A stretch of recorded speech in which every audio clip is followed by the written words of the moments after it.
hand you the floor and we can start. Great, thank you very much.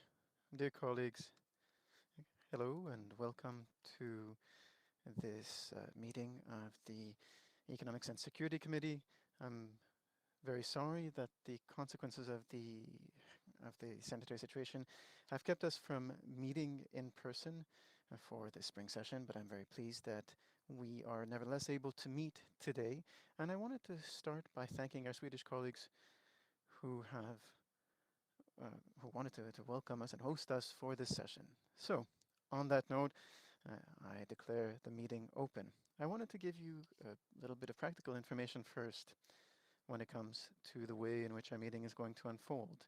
First and foremost, our agenda today is quite full, so we will do our best to not go over time and to keep it to 3 hours. We have set ourselves the goal of ending at 6 p.m. at the latest. Therefore, I'm going to suggest the following structure for the meeting. We're going to start by listening to Professor John Hassler, who is going to present us the Swedish perspective on the global economic outlook. After that discussion, our colleague Faik Östrak is going to present his preliminary draft report on the global economic crisis. After that, we're going to listen to the presentation by our general rapporteur, our colleague Christian Tybring-Gjedde on defense spending. And finally, we'll listen to Michal Szczerba on Belarus. These three preliminary draft reports are available on the NATO Parliamentary Assembly website. You can also find them along with the agenda on the Kudo platform. All you have to do is click on the tab marked Documents, which is on the right of your screen. And that's all you have to do. When it comes to the following steps and the practical details, now if you can, please do not follow my example, but do wear a headset, preferably with a quality microphone attached, especially if you intend to take the floor today. When speakers have bad quality equipment, it can be troublesome, in particular for the interpreters, whom I would also like to greet and welcome at the beginning of this meeting. Furthermore, if you would like to make a comment or ask a question at any moment, simply press on asking for the floor, ask for the microphone, and then I will grant you the floor, and we will take the requests in the order in which they are submitted. Finally, I'd like to remind you that this meeting is recorded, and so it is going to be available online on the Parliamentary Assembly's website. There. I see that at this stage there are no requests for the floor, so I suggest that we carry on with the first item on the agenda.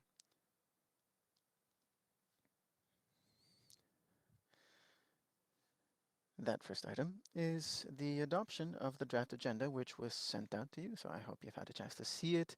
I hope you have it. Are there any requests for the floor? Are there any comments that you'd like to make regarding the agenda? It doesn't look like it. So given that there don't seem to be any requests for the floor, that the draft agenda is adopted. Next, we have to move on and adopt the summary of meetings of the Economics and Security Committee on November 20th and 21st, 2020.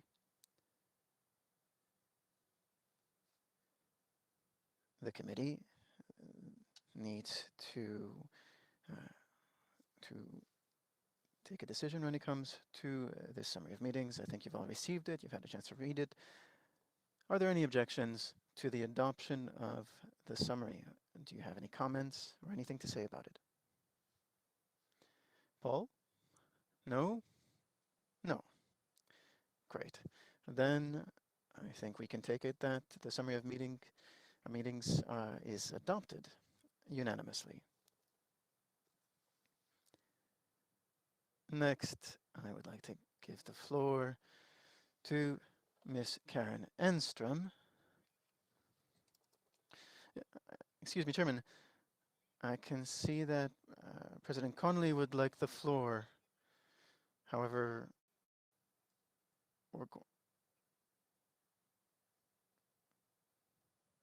I'll give the floor to the President. Welcome.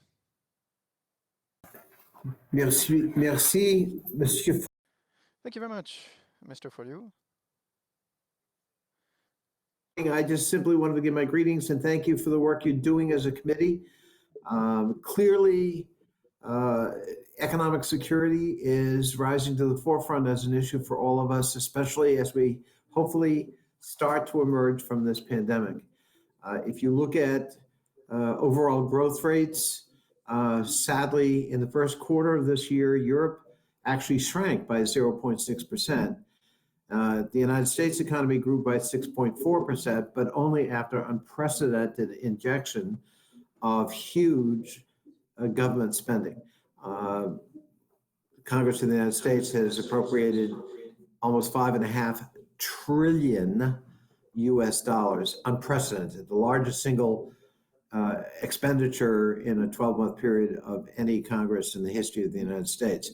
And it's had a salutary effect, but it's a great cost. So I think economic security issues are front and center. And I think the work of your committee and the presentations you're going to hear this morning are more important than ever. So, Philippe, thank you for your leadership. Thank you, Paul, for your staff expertise.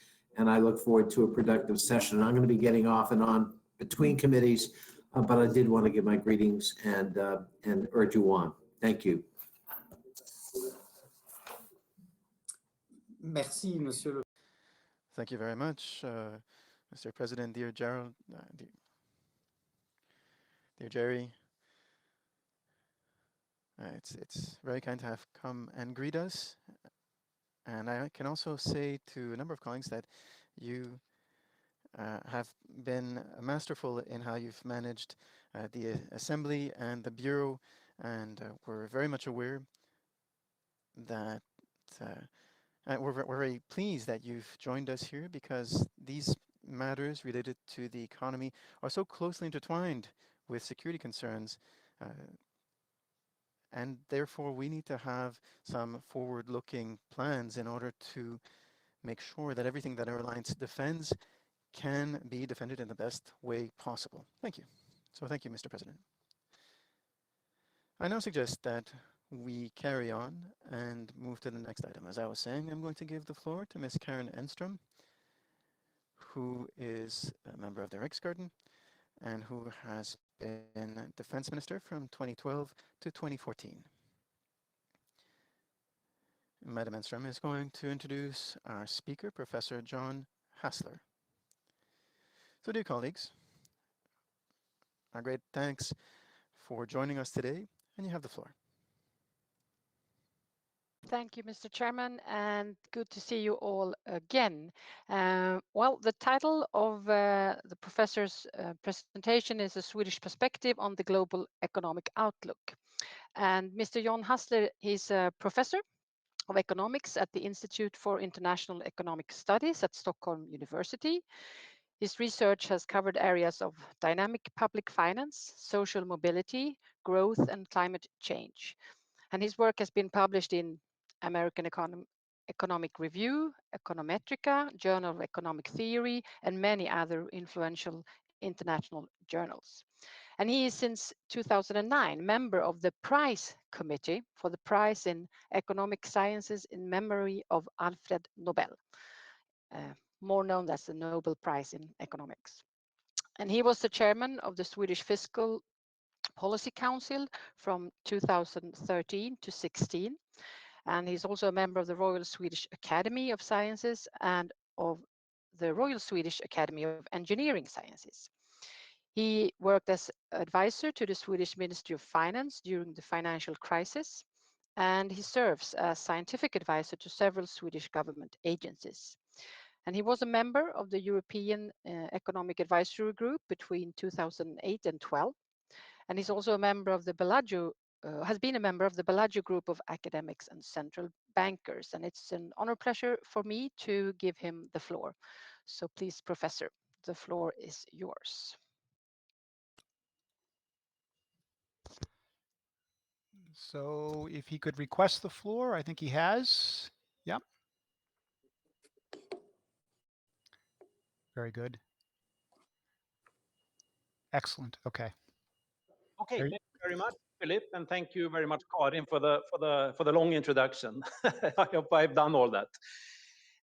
So I want to talk about my view, which might coincide with the Swedish view on the global economic outlook. But I have to say that this is my view. So I'm going to share my screen here, and hopefully you'll see it in a few minutes or a few seconds, actually. Now, okay.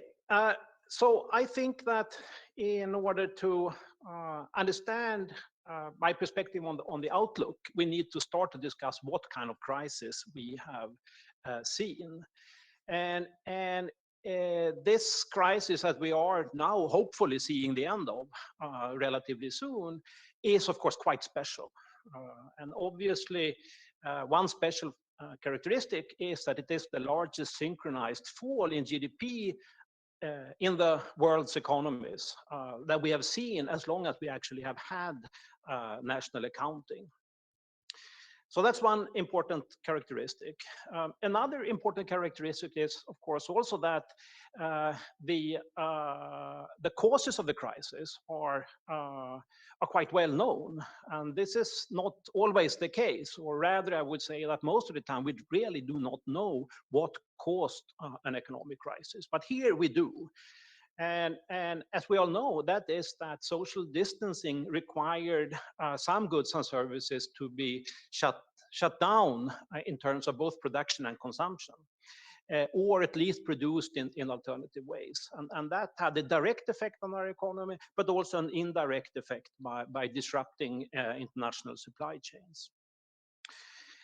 And understanding this, you also need to understand that implies a very different characteristic of the current crisis, namely that the fall in GDP, the direct consequences of the measures that were deemed necessary from a health perspective, the effect on GDP is something that it's not a negative side effect. That is something that is part of the medicine in a sense. So given the health motivated measures, GDP or the production of these kinds of services should temporarily go down.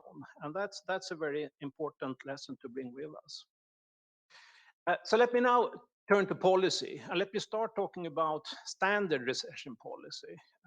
And to understand why government policy is important in an ordinary recession, we should realize that in the short run, output, GDP, income is largely determined by demand. So what is demanded is produced, and sometimes demand is not sufficient to support full output and full employment.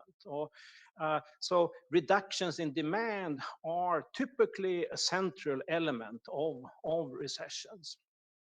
And in that case, stimulus to demand through increased government spending and tax reductions and various other measures is the right policy to help demand come up to a level so it can support the full output and full employment.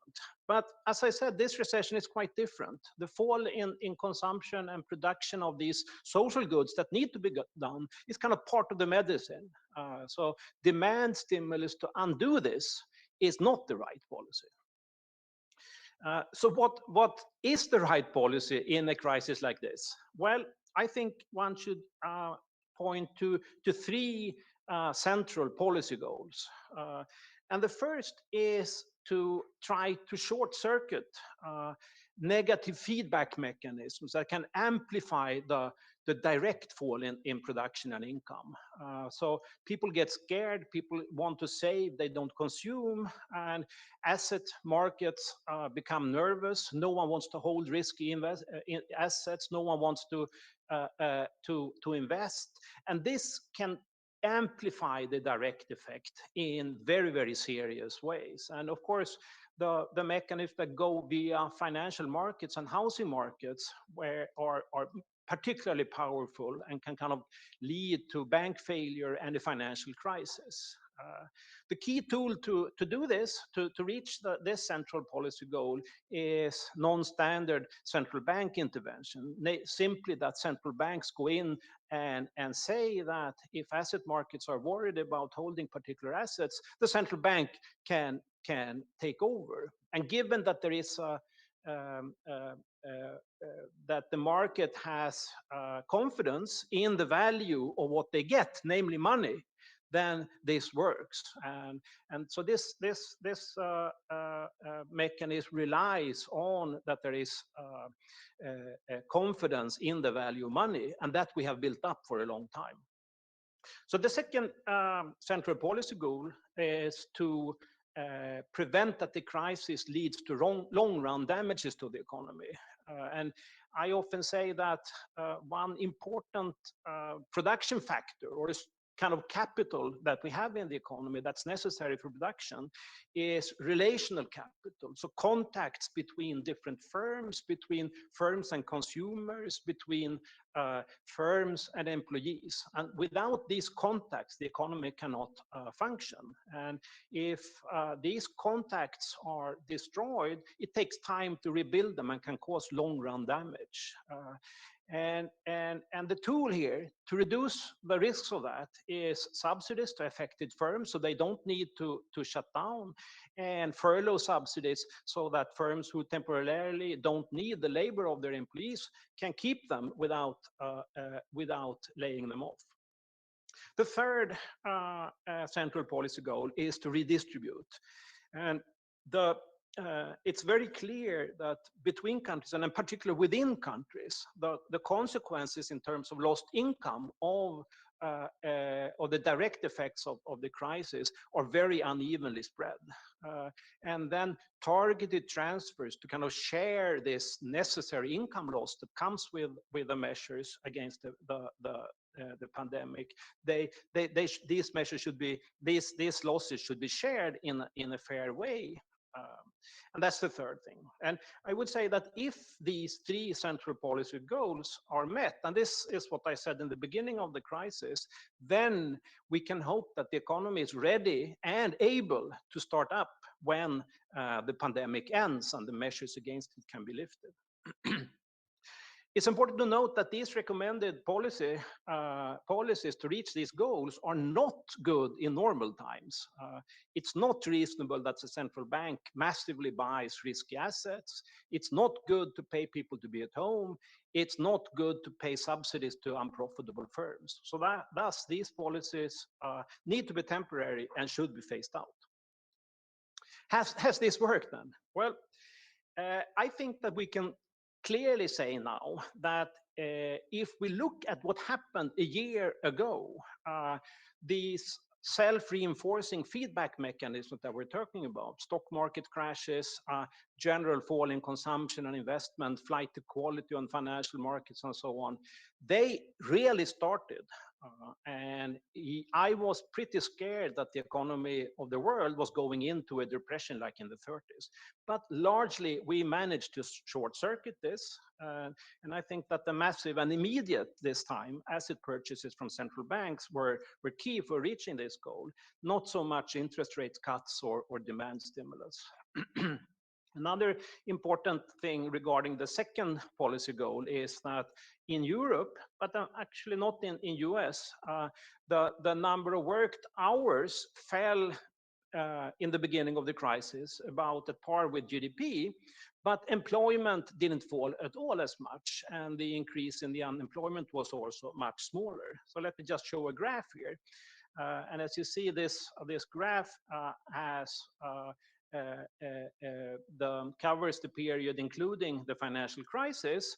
And this graph plots the number of worked hours as an index starting at 100 in 2006. And we see that when the financial crisis set on, there was a fall in worked hours and this is the European Union, and it looks pretty much the same in other countries too. But we can also see that during the current pandemic, the fall in worked hours were much sharper and deeper. Compare that to the unemployment, we see kind of a difference in the opposite direction, that the unemployment started rising and continued rising for quite a long time during the financial crisis, while this didn't happen this time. It went up a little bit, but stabilized, and in the EU as a whole, it actually came down. This differs from the US, and I think we had much more reasons to be worried about unemployment in Europe, because we know that in the US there is much more flexibility in the labor market, so an increase in the unemployment rate can relatively soon go back. Okay, we didn't see a flood wave of bankruptcies, and this means that I think that there are good reasons for optimism, in the sense that what I said, that if we succeed in the policy goals, we have economies that are able to restart when we can lift the measures against the pandemic. This optimism is not only mine, it's shared by many. And here I plot GDP per capita in the advanced economies of the world as a whole. And you see that the forecast implies that we're going to see relatively decent developments in the future. This forecast is from IMF, but we can see similar forecasts from other agencies and governments. One way of maybe stressing the reasons for optimism is if you do this. So what I did here is that I computed the 7-year trend. So I took the average growth rate 7 years before the crisis and just extended that. And that's the red dashed line. And I did the same thing for the COVID crisis. And then you see that kind of the area below the red dotted line and above the blue is, in a sense, how much we have lost during the crisis. And you see that this is much more that it seems that we have lost during the financial crisis than we have good reasons to expect for the future. It's a forecast, but nevertheless, I think it's a relatively reasonable forecast. So if this forecast is actually coming true, then I think that we can say that we have lost maybe 1 or 2 years of growth, but we lost a decade in the financial crisis because these 3 goals that I were talking about were really satisfied. In the European Union, it looks pretty much the same, and that's important to note. Okay, so now let's come to what policies are required for restart. And as I said, I think that the bridging policies have been pretty successful. And another thing that I also think is worth pointing out is that our globalized economy turned out to be much more resilient and flexible than expected. We have hit the economy with very, very strong measures, but nevertheless, we have most of GDP left. And previously, one has often heard the analogy that the globalized economy is very efficient. It's like a Ferrari, but if just a little grain of sand comes into the machinery, it breaks down completely. That turned out not to be the case, and I think that's important to note. So I think that our economies are surprisingly intact and ready to start when life can go back to normal. And I think that given that massive stimulus to kickstart the economy is a bad idea. It's in principle a theoretical possibility that when kind of the potential, the possible output goes up, that demand is not really keeping up with that. But I don't think that's going to happen. I don't think that demand is going to be a constraint on the restart of the economy, just because I mean I think that firms and people are ready to consume and invest now. What is important is, of course, vaccine and vaccine and vaccine. That's the key, right? So it's an enormous economic value of fast vaccination. IMF just came out with a calculation saying that fast implementation, only if you count the value in terms of how much more tax revenues we're going to see in the developed world, is $1 trillion. So spending money on vaccine is not an issue at all. It's an enormously profitable investment. Relating to that, I think that one should here also note that the fast development of the vaccines, people said in the beginning on good grounds that it's going to take 5 years before the vaccine comes, and it came in a year instead. That's an enormous success story, and where publicly financed R&D is important, but in particular privately financed R&D. And for that, the patent system is the key driver. So after such a success story, we do not want to take away the system that really works by destroying the patent system. So I think those that discuss that need to be very worried about long-term negative consequences for R&D incentives. Vaccination now has been kind of focused on vaccination of the domestic population, but I would say that this is really a public good. We really have reasons to appreciate that vaccination is good, also if it doesn't come to your own population. We are in this together. And I think that it's a shame that we haven't been able to fund COVAX as much as really we should do. So this is something I want to see more of the future. My final slide. The bridging policies, I've emphasized several times that I think that these are very good policies in the crisis, but not afterwards. So they need to end. Of course, it's clear that the termination of these policies need to be done carefully, and some of the policies are particularly difficult to reverse. If the central banks were to sell immediately all the assets that they have accumulated, then that could cause a big financial crisis. You need to be careful, but the aim should really be to reverse the policies. One thing that's been discussed a lot is infrastructure investments, and clearly infrastructure is important for the economy, and there are needs to do also publicly financed such investments.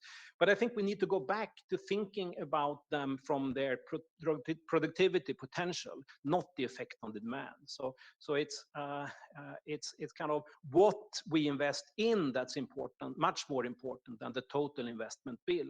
And when you at least read about these things in media, it's the size of the investment budget is kind of much more discussed, but I don't think that's really important. And even in a country like Sweden, I think we are not as good as we could in terms of directing public investments to where they really are good for productivity.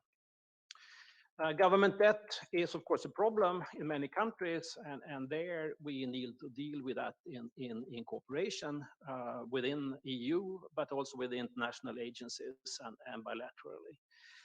One thing that hasn't been discussed so much, which I think is very important, is that we need to start to deal with the accrued educational underinvestment. Lots of kids and students have not received the education that they had hoped for and need, and there are calculations by researchers showing that actually the loss in value due to school closures is probably substantially larger than all the losses in GDP that we have seen. And this is going to materialize through lower lifetime incomes of these kids unless we do something. And we need to think much more about what to do with that. And then, of course, which is something that is good to say in a session like this, that we really need to restart international coordination and cooperation. Thank you very much.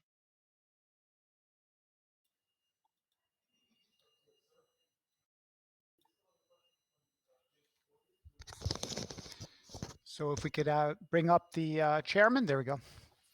Voilà. Merci, monsieur.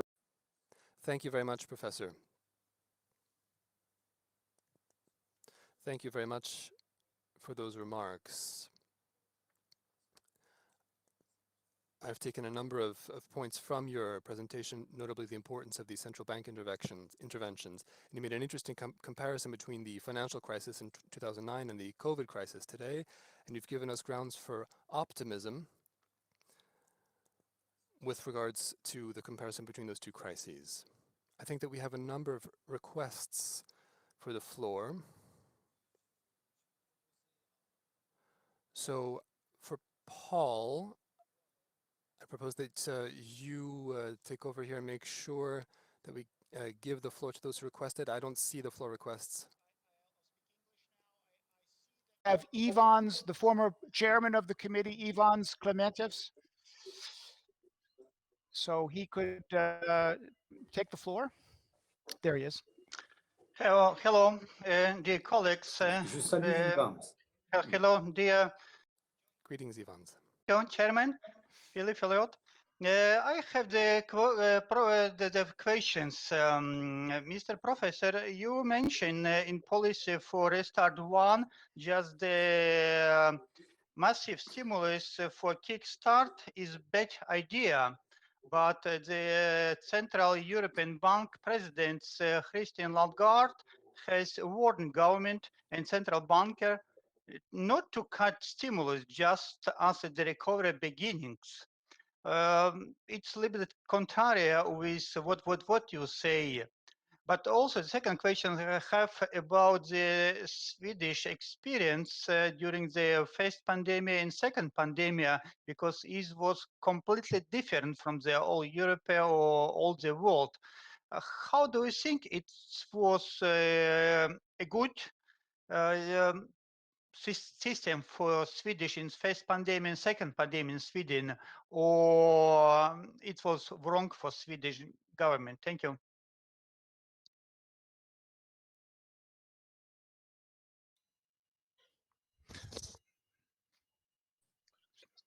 Très bien.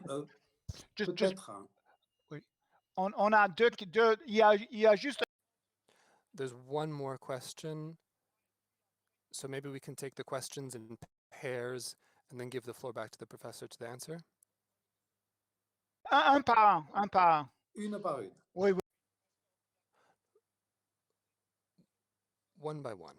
So Professor, you have the floor.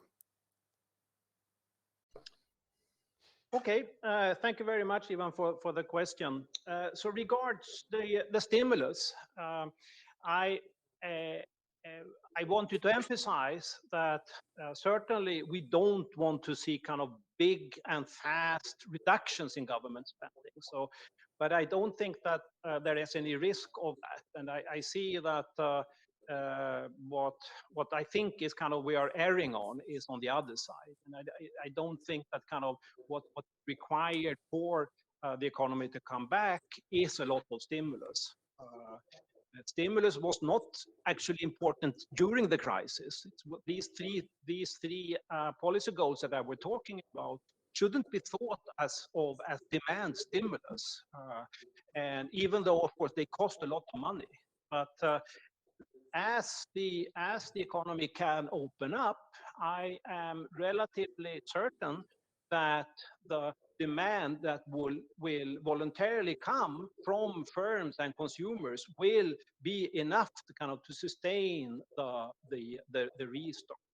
But certainly you need to be careful and kind of an overly restrictive fiscal policy or increases in the interest rate is not what we want either. But I don't think that this is going to be key for the restart. The restart is going to come when we can lift the measures, and we can lift the measures when we have rolled out the regarding the Swedish Corona strategy, of course, this is a very big topic, and I don't have time to go into all the details of it. I would like to emphasize that nevertheless, I think that in the international media, the differences have been slightly exaggerated between Sweden and other countries. It's true that we have relied a little bit less on regulated restrictions. But if you look at what has happened in the tourist industry to restaurants and so on, people have voluntarily decided not to spend so much money there. If you look at the consequences for GDP in Sweden, they are about at the same level as our Nordic countries that, at least on paper, chose a quite different strategy. Where I see a clear difference between Sweden and many other countries is in terms of school closures. And we did relatively little of that. And I'm not in the position to be able to say how that has affected the contagion in Sweden, but I think it certainly has been pretty good for kids in Sweden that they could continue to go to school. Thank you. Mr. Chairman, we have Faik Oztrak from Turkey, who's our rapporteur, he's up here and ready to ask a question. Alors, cher Oztrak. Dear Oztrak, please take the floor. Monsieur le Président. Thank you, Chair. Much for this excellent presentation. But during your presentation, you have mentioned the public debt, but you didn't mention the private debt, the existing regulatory forbearance, and what will be the impact of that on credit quality? What sort of measures we should embark on to prevent a deterioration in the banking system?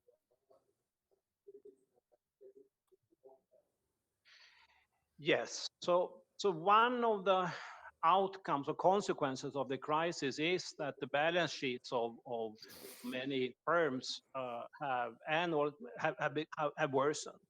And the second policy goal that I was talking about was really aiming to try to get as little as possible of that. But certainly many balance sheets have worsened. And in particular in kind of in the affected industries, say in the tourist and service sectors, there may be some need for government policies to kind of help firms come back on their feet. So that calls for kind of having these policies that are not good in the long run be in place for a little longer in order to restore the balance sheets of firms.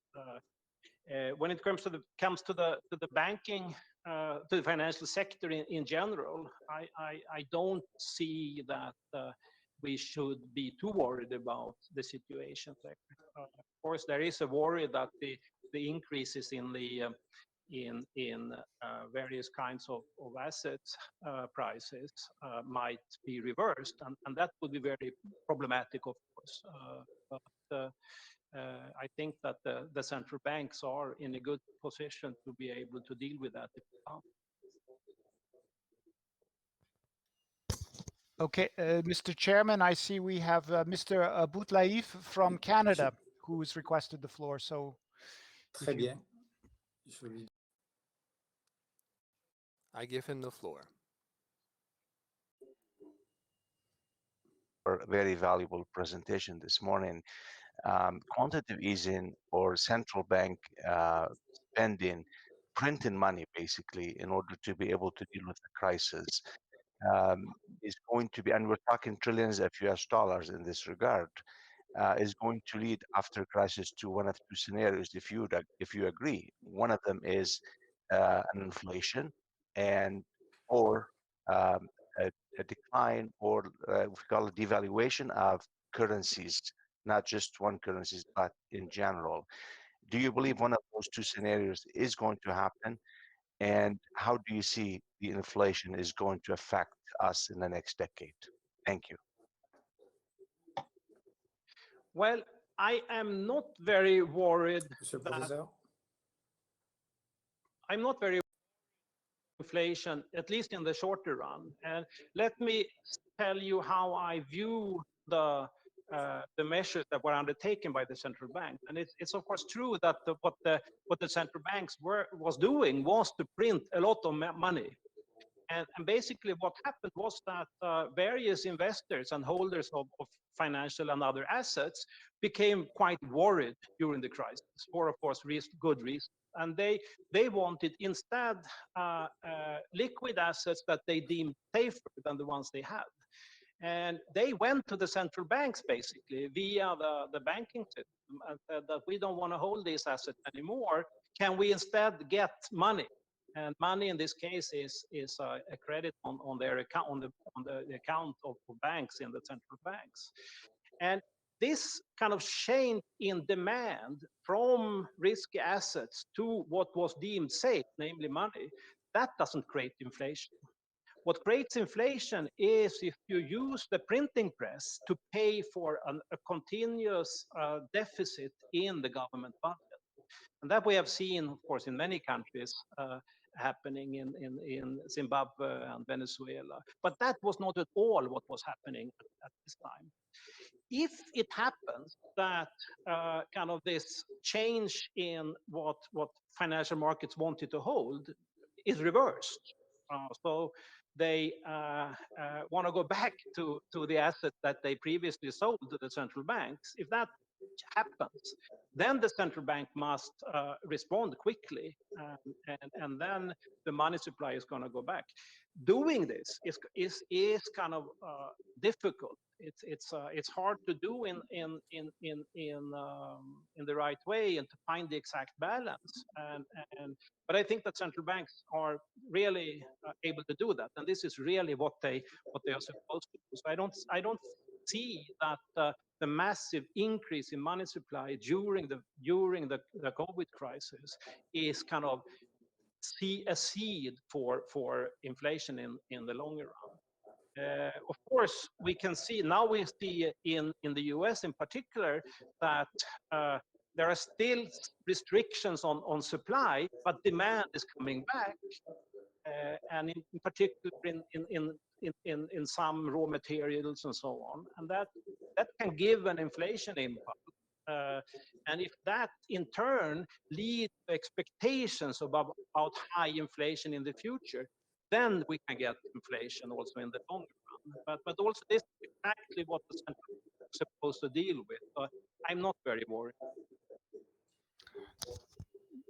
Mr. Chairman, our general rapporteur, Christian Tybering-Gjedde, would like the floor. Tout à fait, j'ai vu, Christian. Yes, Christian, you have the floor.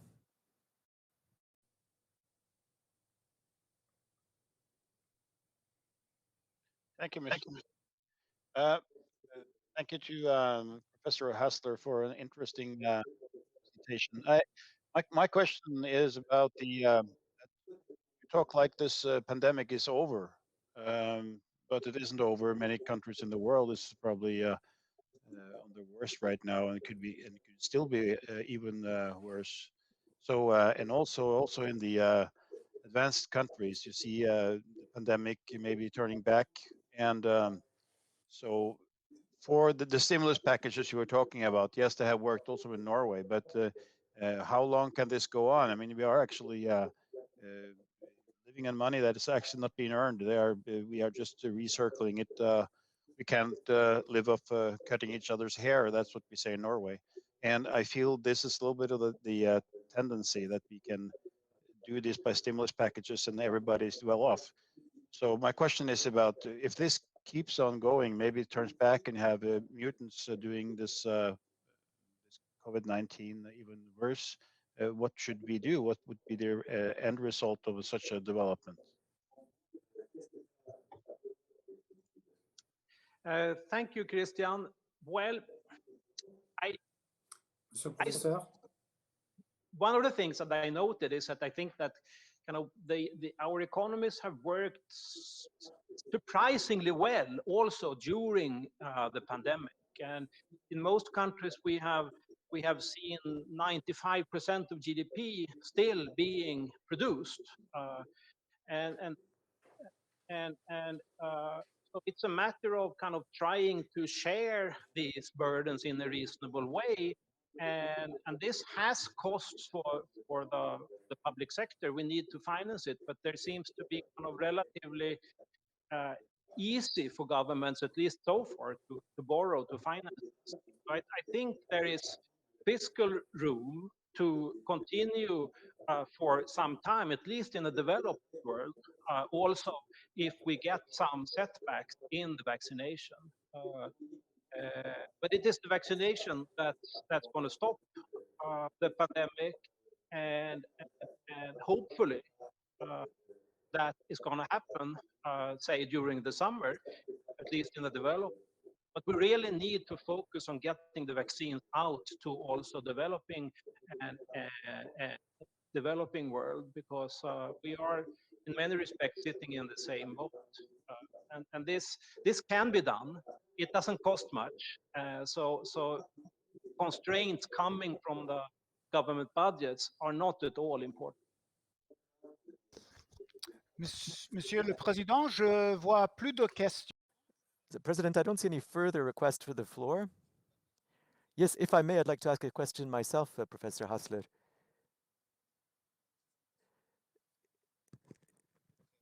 In your initial presentation, you emphasized this idea of public sector investment.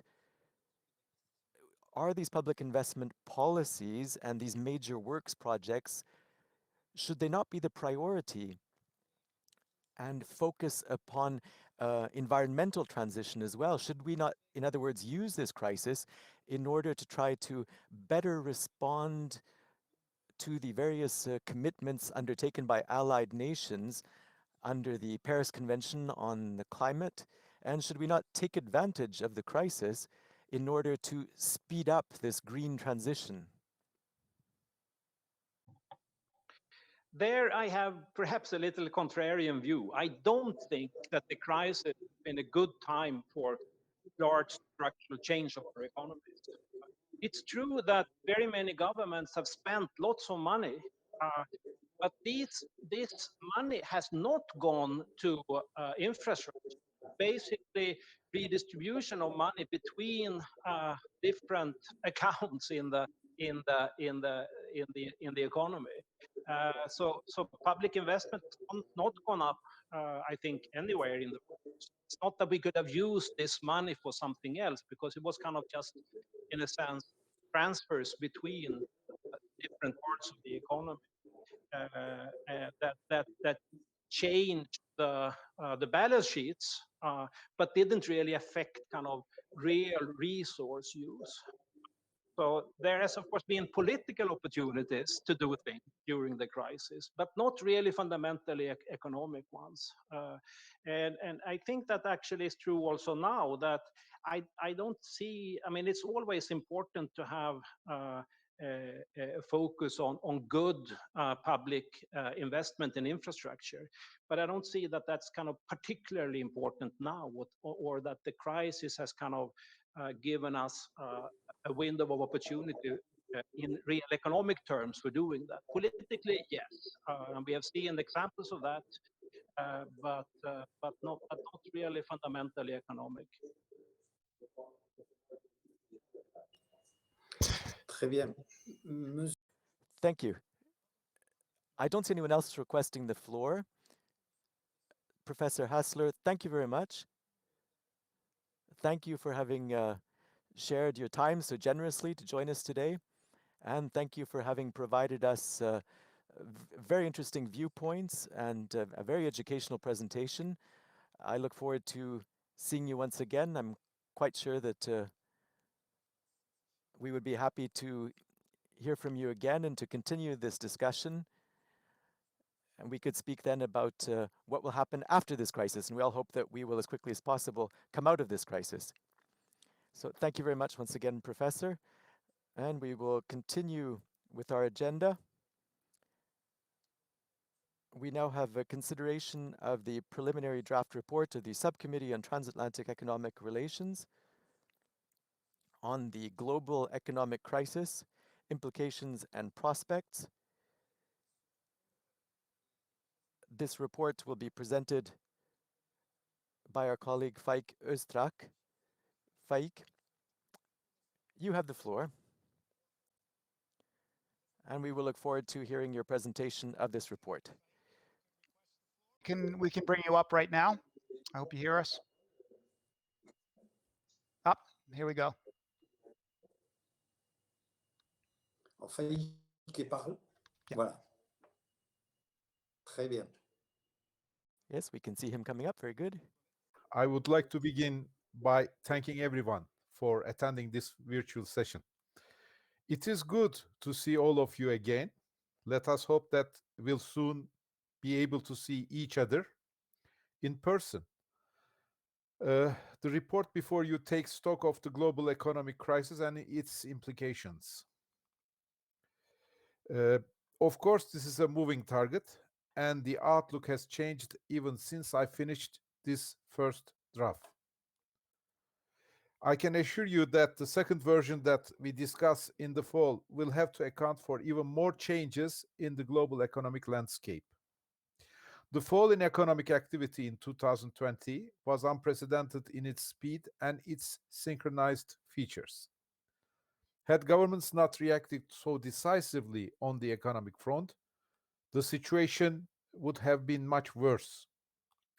The IMF's April Global Economic Outlook has upgraded global growth prospects in large measure due to the substantial interventions conducted by governments from the world's most important economies.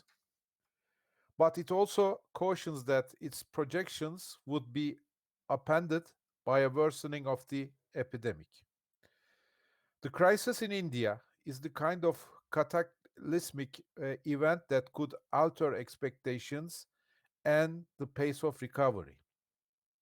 It is not easy moment to be in the economic forecasting business. That said, there are good reasons for some optimism today. After an estimated contraction of 3.3% in 2020, the global economy is projected to grow at 6% in 2021, moderating to 4.4% in 2022. The acceleration of vaccination campaigns could soon achieve rising degrees of herd immunity in many developed countries. This will hopefully allow a return to normal economic activity even in vulnerable sectors like tourism. This would in turn help restore investor and consumer confidence and act as a catalyst for a demand-led recovery. Moreover, current low interest and inflation rates should enable governments to reinforce these trends by providing ongoing monetary and fiscal support to recovering national economies. There are still many uncertainties at play. Vaccination campaigns may have accelerated in some countries, but they are proving to be a massive challenge in others. Europe has lagged behind the United States, but it is rapidly moving to rectify that situation. The most important gap is between the developed and developing world. And tragically, we are seeing the consequences of this play out in India. This global disparity has important implications even for developed countries, which have managed to vaccinate a high percentage of their populations. New and potentially vaccine-resistant variants of COVID-19 are emerging in countries where vaccines have not been widely available. This could put at risk the progress we have made in recent months, and it makes it all the more important to globalize the vaccination effort. Beside the immediate risk of pandemic to public health systems, continuing lockdowns and their economic costs threaten long-term financial stability in many countries. The report suggests that if the debt issue is not handled well, it would generate new financial pressures. Given the huge debt burdens that governments have accrued over the past year to keep national economies afloat. The European Commission, for example, hopes to raise a host of new levies at the EU level to repay hundreds of billions of euro over the next 3 decades. The size of the EU recovery package was agreed at 750 billion euros in 2018 prices in budget negotiations. The Biden administration has also discussed raising taxes on corporations and the wealthiest strata of the society to keep that levels in check. Coming to an agreement on a complex new tax is going to be anything but easy, and it will entail politically delicate bargaining processes on both sides of the Atlantic. Managing this challenge will require deeper international coordination as well. Indeed, one could argue that we are moving from a period of emergency national policy making to one which will require even deeper global coordination. The good news is that the governments of leading countries recognize this, and there seems to be more willingness to work together than there was at the outset of this crisis. Our governments have certainly demonstrated a capacity to innovate under pressure. When the pandemic struck, governments swiftly introduced significant stimulus programs to counter the worst aspect of the recession. Some of these programs marked new innovations. The European Union, for instance, facilitated joint debt issuance for the first time last year. Both Trump and Biden administrations signed off a massive spending program to help Americans weather the storm. The capacity to introduce this kind of stimulus programs differs widely. Poor countries have obviously had far less leeway to provide this kind of support, and they have also had fewer tools to deal with the pandemic itself. In the transatlantic space, clearly some sectors and regions have had to cope with heavier losses than others. Those working in the hospitality and travel sectors have disproportionately suffered, as have those regions that rely on the tourism sector. In Europe, this risks deepening existing gaps between northern and southern European economies. By contrast, many of those working in knowledge-intensive sectors have been able to seamlessly transition to remote work. Many digital companies have flourished in an economy characterized by social distancing and remote working. Finally, on a global level, differences have also been noteworthy. North American and European countries have struggled to control the pandemic and had been decades since it had been so challenged. In contrast, for East Asian countries, COVID-19 is the third major epidemic with which they have had to cope in the 21st century.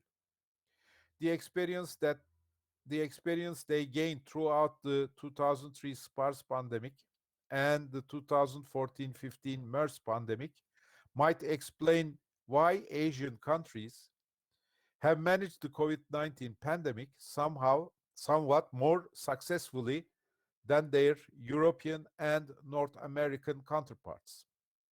This knowledge has translated into economic results. While most Western economies shrank in 2020, China's GDP grew by 2.3%, making it one of the world's only major economies to achieve economic growth last year. I have to mention also that my country, Turkey, also grew at roughly 1.8% in 2020. These differences in economic growth obviously have security implications. Several differences in economic growth obviously have security implications. Several authoritarian actors have already instrumentalized the pandemic in order to discredit democratic governance. China, for instance, has incorporated its successful fight against COVID-19 into a broader narrative of peaceful rise the weakness of democratic states, and the superiority of its own authoritarian model. Beijing is also working to generate leverage from its contributions to the global fight against COVID 19. Of course, we believe that this is a false narrative and that ultimately democratic governments will muster the essential resilience to defeat this virus and return to growth. That said, the challenge is global and no country alone is positioned to overcome this crisis. Again, the problem is particularly acute in the developing world. Many of these countries lacked the financial debt to counteract the economic impact of the pandemic. Global solidarity is needed, as is a far more focused effort to get vaccines to vulnerable countries. It is noteworthy that the Biden administration has brought the United States back into the World Health Organization. The next step for all of us will be to provide critical support to those countries that lack the means to vaccinate their people. The COVAX Global Vaccination Initiative provides a coherent vehicle for extending this support. It must be fully funded if we are to defeat this pandemic. The report concludes by noting that our economies confront a range of longer-term challenges. These include global poverty, growing inequality, mounting debt levels, aging infrastructure, insufficient digitalization, and underinvestment in climate-related projects, all of which are essential to securing long-term productivity and prosperity. A deeper level of international coordination is needed to cope with climate change, corporate taxation, and measures to limit cross-border profit shifting, tax avoidance, and evasion. Moreover, sustained global recovery will not be possible unless less developed countries also find a pathway to growth. Failure here could trigger a far greater instability. Wealthier countries will have to help stabilize less developed countries with vaccination campaigns in the short term, but also through a range of economic support policies in the long run, including debt relief, smarter and more targeted aid policies, and more open trading relations. Low-income countries will benefit from an extension on the temporary pause on debt repayments. Responses to the pandemic must demonstrate a willingness to reform liberal market systems in order to broaden opportunity, revive meritocracy, reinforce democracy, embrace pluralism, minimize corruption, welcome technology, and train people to flourish in the 21st century marketplace. These are all core values of the transatlantic community of nations. Defending them must remain a fundamental ambition of this alliance.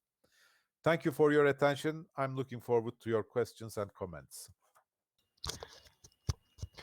I'm going to ask the chairman is up, and Merci. Voilà. Right, thank you. I saw that there was one request by my colleague Nicole Duranton from the French Senate, so you have the floor, Nicole. Thank you very much, my dear Philip.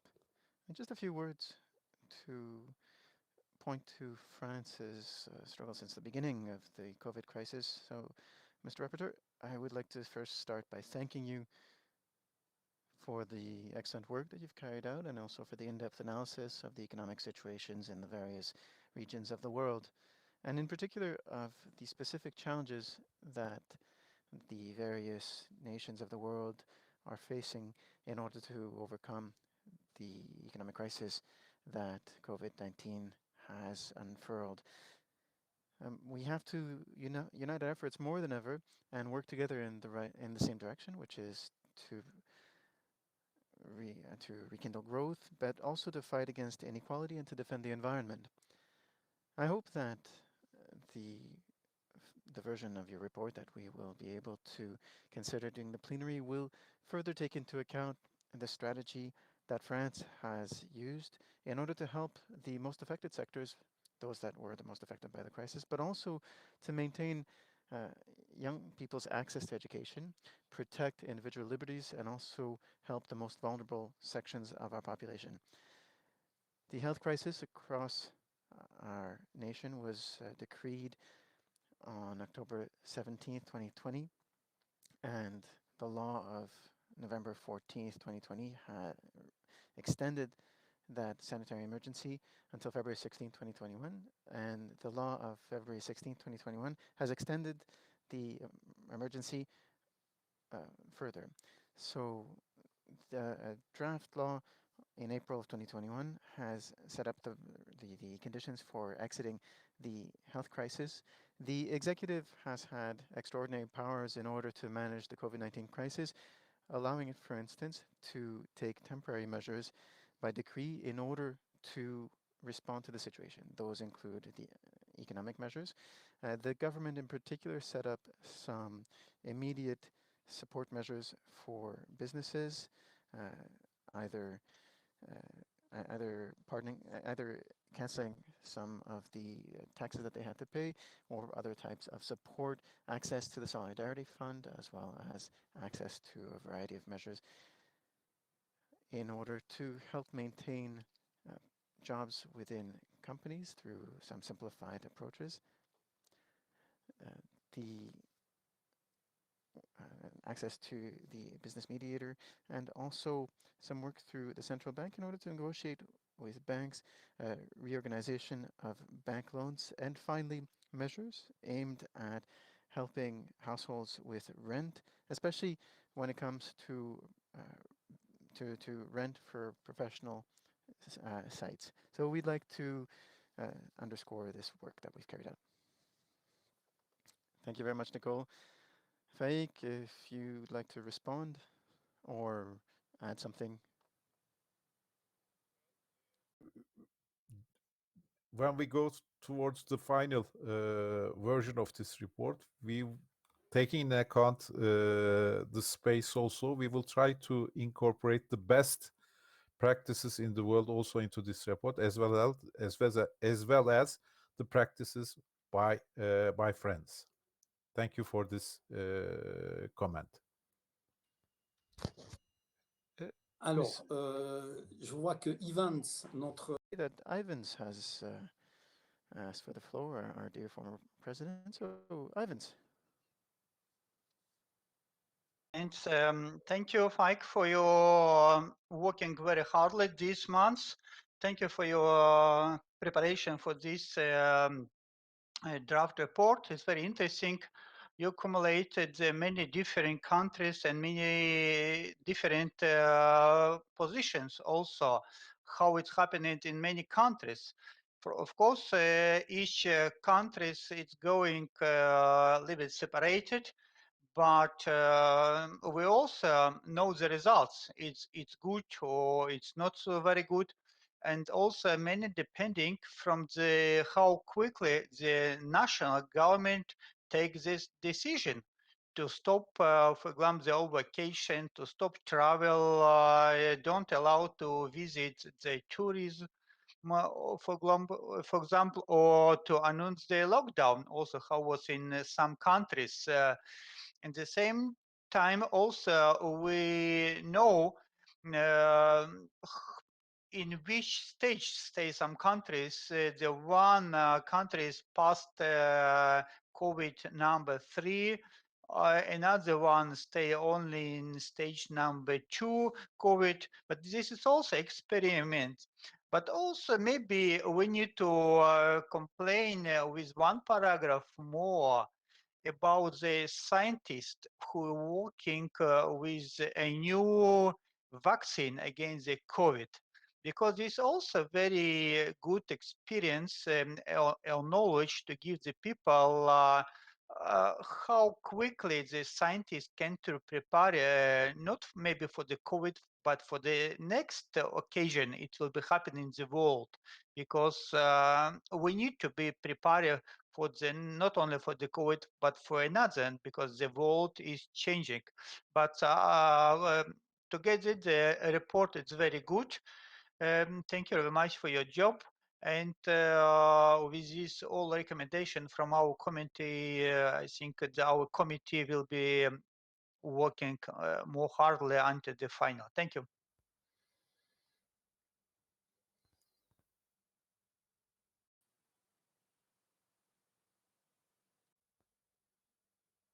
questions et tu réponds.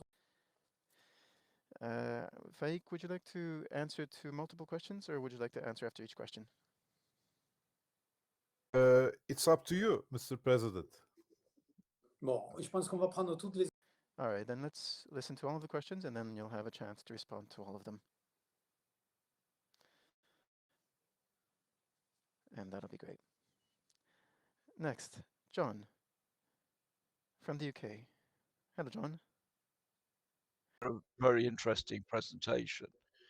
Could I raise what I would see as three possible sources that could lead to us facing a very uncertain economic future?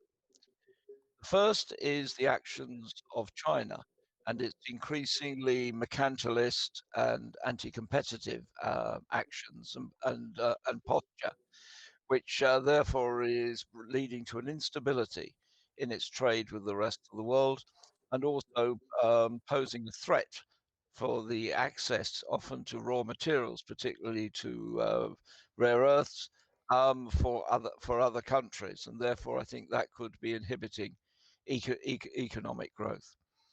The second is the rapid growth around the world of financial speculation, often based on the quantitative easing, the large sums of money, but the low levels of return, and therefore increasingly risky investment that is taking place. And we've seen several of those examples at the moment in Europe of fringe banking, except that it's actually impacting very significantly on the real economy as well. And I think also that both the world economic crisis and also even an event like the blocking of the Suez Canal, but certainly the pandemic, has shown the limits of just-in-time supply chain management and extended and uncertain supply chain management, which again, any minor interruption seems to be having a very major impact and on the rest of the economy. Final point that I think may threaten the economic recovery is the recurrence of pandemics, but not so much just that, also our response to them. I'm not sure that the nations of the world and the international community have yet faced up to the implications that COVID may well be endemic in the world now, and therefore, rather like influenza, we will see regular, if not annual, recurrences in one form or another, and therefore the extent to which we can manage that and contain it, but not by shutting down both internally and externally, and also whether our medical systems will have actually understood the need for resilience within their supply chain in order to maintain medical services, which if they don't, we will be seeing again major and fairly catastrophic reductions in economic activity, but then without the ability to use the economic instruments that you've outlined, because quite frankly, the financial limits of government's ability to borrow or even to quantitatively ease may well have been met or indeed exceeded.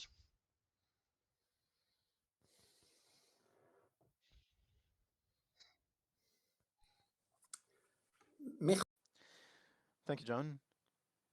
Neil, you wanted it to take the floor. So now we're going to cross the Atlantic. Dear Neil. And I would like to thank our distinguished rapporteur for that excellent report. I couldn't help but note the great overlap with Professor Hassler's presentation and also with the remarks just made by the gentleman from the UK, Mr. Speller. What we can agree on is there's a terrific return on investment in vaccines, in therapeutics, and in advanced diagnostics, which we haven't talked about much as a community, specifically the diagnosis of humoral immunity. What we call humoral immunity in America is T cell, tango cell immunity. And I think if we use all of these investments for all of us, universally throughout the NATO and the free world, and we use these for medical reasons, economic reasons, diplomatic reasons, and reasons of trade, we can use all of that to help build or rebuild, if you will, the free world's economies. So I'd say I embrace coordination and cooperation throughout the free world on these vaccinations, therapeutics, diagnostics, and trade. For years we have paid lip service to lowering trade barriers, and to borrow from the chairman's suggestion that we make use of this crisis. I suggest that the best goal could be, and the best return on investment could be, to lower the trade barriers and distribute the medical knowledge of these areas throughout the free world. And that's a great investment. That's a stimulus right there. And with that, I yield back.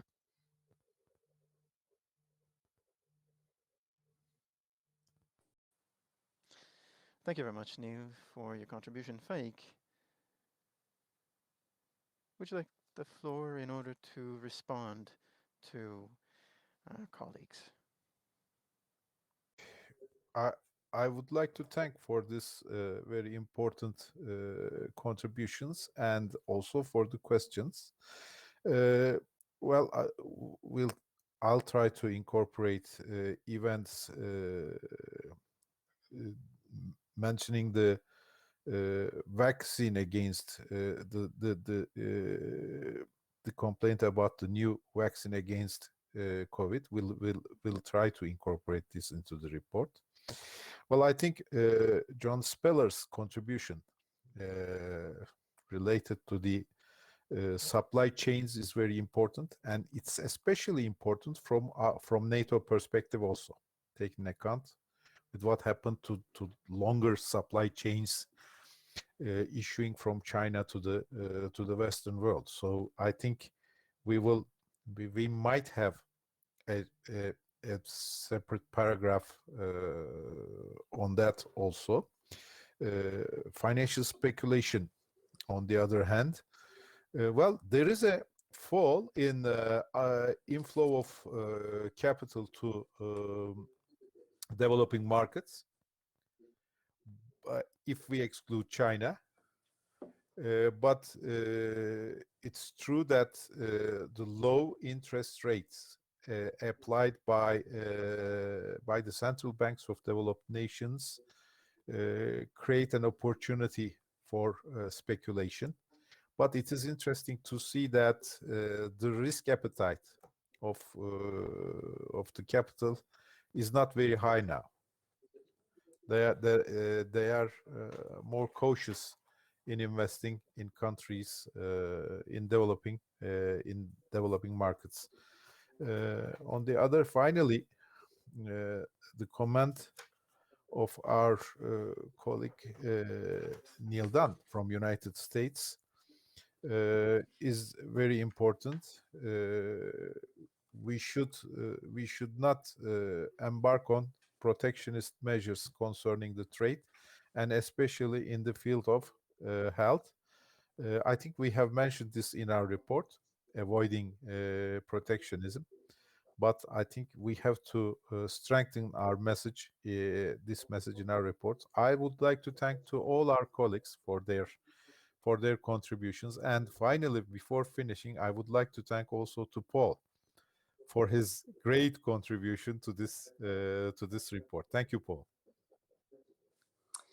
Merci.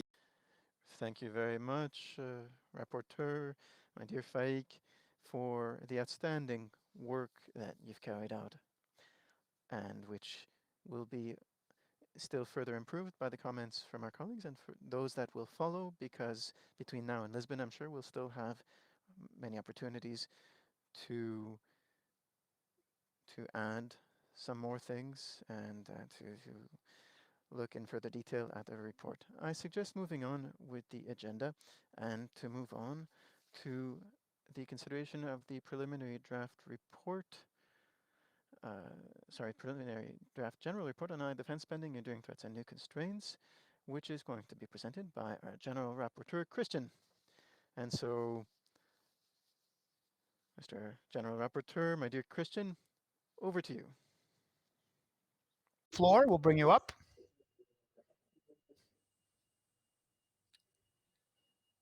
One second. Christian arrive. I see Christian is coming. Yes. And is the wonderful part of the internet here. Hello, Christian. Thank you, Mr. Chair, and thank you to all my colleagues. As you all know, the pandemic has struck our national economies.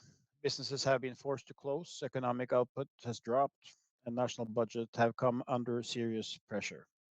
While the long-term economic impact of the pandemic remains unclear, there is little doubt that belt tightening will be essential in order to put national budgets back on a sustainable foundation. Some defense experts worry that governments will be tempted to sacrifice defense spending to meet pressing domestic economic needs. But we have to be very careful here, as security itself is the bedrock of economic welfare. Indeed, the international security environment remains daunting and is arguably deteriorating. Russia's recent military buildup on the border with Ukraine, its increasingly aggressive military posture, and its use of information war tactics are a primary illustration of the strategic dilemma we confront. While Russia remains a challenging and unpredictable military adversary, the COVID-19 pandemic and the economic crisis has triggered have put an already fragile MENA region at risk of potential consequences for our collective security. Having quickly recovered from the worst effects of the pandemic, China seems to be taking advantage of the chaos sown by the pandemic to pursue aggressive foreign and economic policies that threaten NATO partners in Asia and potentially weaken the rule-based international order. As NATO's adversaries acquire advanced military technologies in the alliance technological edge, long a pillar of its deterrence posture has begun to erode. All of these challenges, and there are many others beyond those I have listed, highlight the need for continued defense spending, even if such spending is economically and politically challenging. Allied governments and parliaments confronted a similar political choice in 2014. Then the challenge was clear. Russia illegally annexed Crimea and launched military actions in eastern Ukraine. It had already attacked and illegally occupied parts of Georgia. Yet Allied defense spending had continued to fall, as if the threat environment had not worsened. In response, Allied leaders meeting in Wales 2014 pledged to reverse these spending trends and to revamp alliance military capabilities. Two metrics were adopted. Our governments committed to spending 2% of national economic output on defense and 20% of total defense spending on the development and acquisition of new equipment. The goal was to meet these commitments by 2024, giving governments 10 years to address spending shortfalls.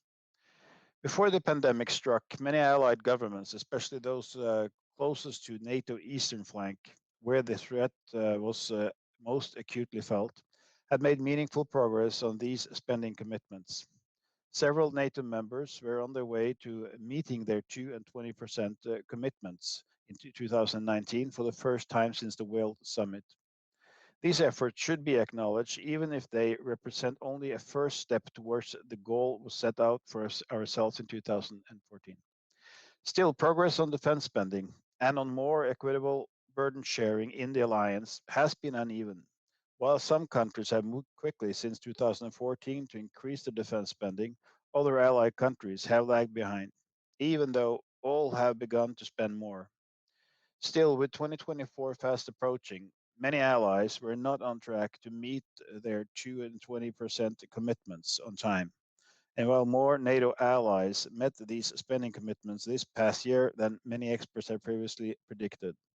This achievement is partly because of falling GDPs and relatively static defense budgets. In other words, recession made it possible to shrink towards the Wales commitments. But with economic growth around the corner, real spending increases will be needed to meet the Wales commitments in many allied countries. The report admits that the 2 and 20% goals are not perfect. Other supplementary metrics should be considered to add nuance to defense spending debates. Indeed, actual capabilities and missions contributions are not part of this equation, although these are very important consideration in the overall burden sharing framework. Ultimately, successful defense and deterrence is based on not just on how many dollars or euros are spent, but also on how and where they are spent.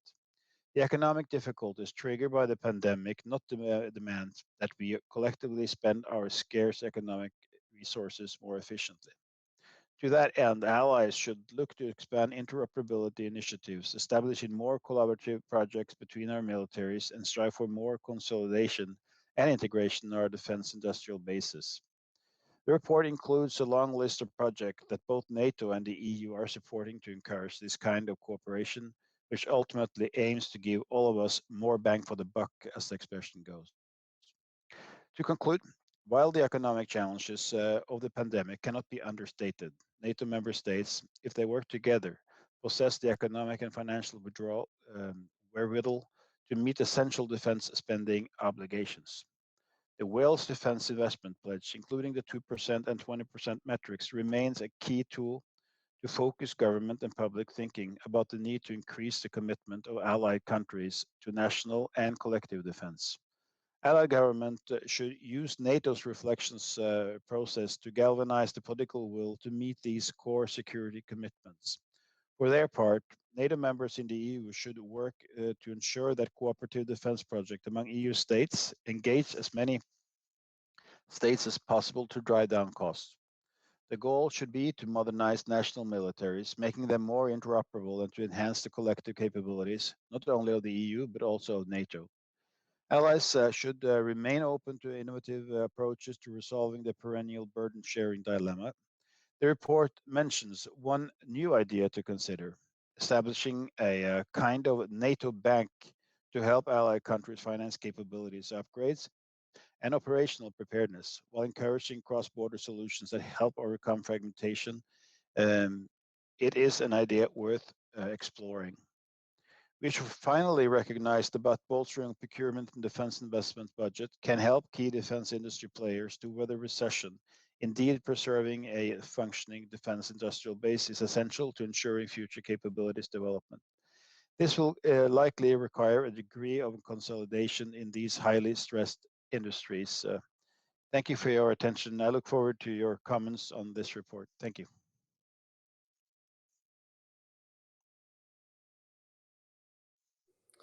Merci, Christian. Thank you, Christian, for that excellent report and the excellent presentation. I see that Nicole wished to make a comment. Nicole, can you hear me? Yes. Thank you very much, Philippe. Dear General Reporter, dear colleague, I would like to thank you for the excellent work that you've provided. One point in particular drew my attention, notably the proposal that you make to create a kind of NATO bank. The Center for the American Progress, which is one of the most influential think tanks in Washington, it's something with ties to the Democratic Party, has also proposed that NATO open its own bank to overcome some of these financial shortfalls, because to help non-US allies to finance their defense spending. But I think the subject is too complex to be cited in this kind of report. I think that this proposal raises a number of issues, a number of questions, because once the bank is set up, NATO allies that don't have the necessary funds to increase the military spending in order to meet the objectives that were set at the Wales summit could get funding in the form of NATO loans through that new financial institution that you're proposing to create. But where would the funding in the bank come from? Would national financial contributions be voluntary or not? And how could we, what sort of pressure could one expect to bring to bear on some nations that are already severely indebted? And could a NATO ally refuse to take on such loans or could be forced to take on such loans in the case of NATO allies that don't meet the spending objectives. So what sort of common criteria can we foresee, notably with regards to EU debt limits, which are necessary for the financial stability of the EU, and what would happen if a nation were unable to reimburse its loans? If the bank could finance dual-use infrastructure, what types of projects would they be? For example, transportation infrastructure for heavy vehicles for military mobility from west to east, and what about 5G telecoms infrastructure? Military mobility is already covered by PESCO projects, and there are important rules in terms of public procurement and national regulations, so that those also apply to 5G telecoms. So what about national sovereignty for nations who would be borrowing from a NATO bank in those areas? And finally, what about the neutrality of those loans? Would they necessarily be required for purchasing American equipment or not? We've seen that the new US administration is much more favorable to NATO, and we're delighted to see this newfound commitment to NATO from the United States. We also would have to think about how that NATO bank could be used in terms of as a tool of influence in a less favorable context. So, dear rapporteur, I would encourage you to take these comments into account in your report if you decide to include this idea of a NATO bank in your report. At this point, it seems that that idea is a bit premature for inclusion in such a report. Thank you. Thank you, Nicole. Christian, would you care to respond to that? Then after that, I'll give the floor to Ivans, who also wished to make a comment. Yes, thank you very much for these questions and comments. I agree on most parts of what you're saying. These are a lot of difficult issues that have to be tackled. And of course, I understand what you're saying and where you're coming from, and I had the same worries myself.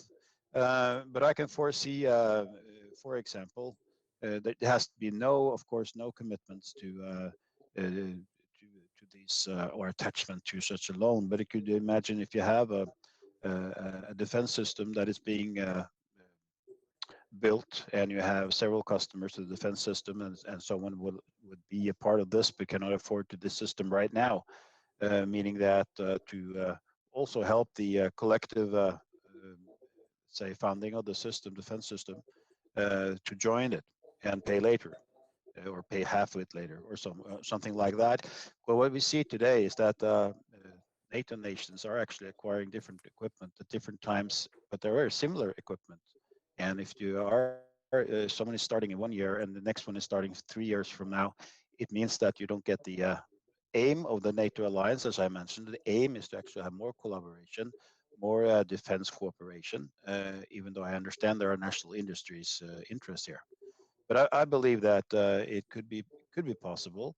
And of course, there's a concern being how do you pay back this, and where can you use such a system if it's actually not yours? Only half of it is yours in theory.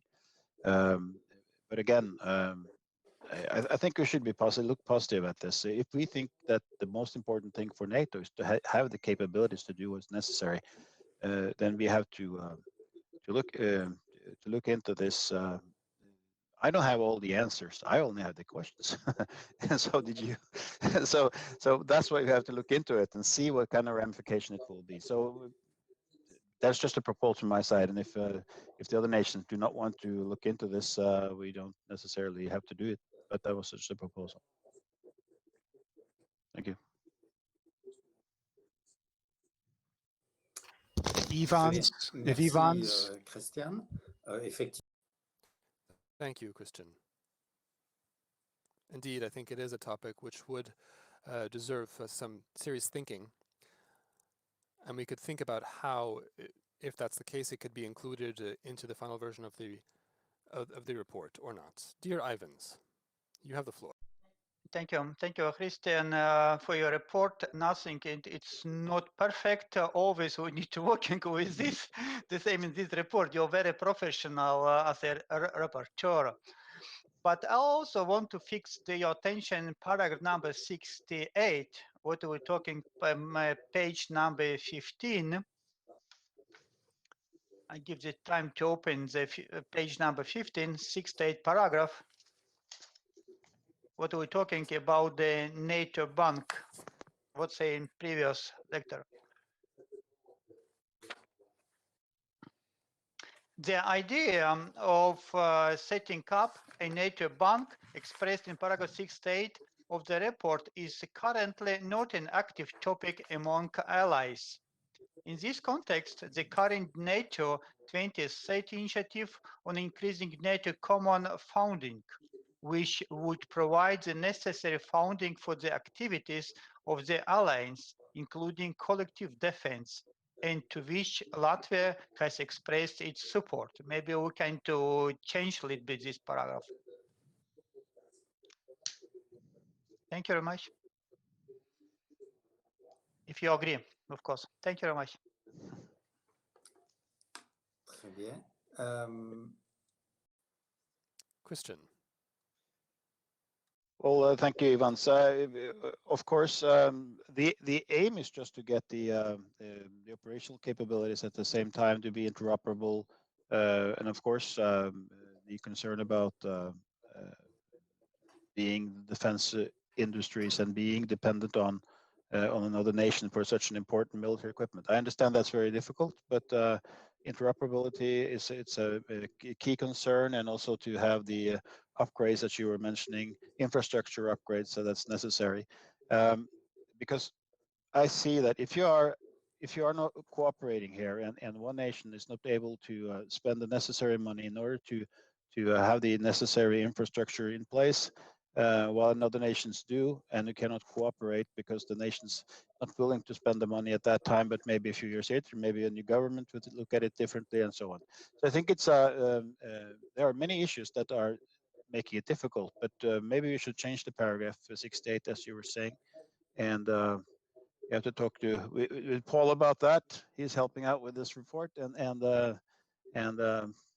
he can sure work on it.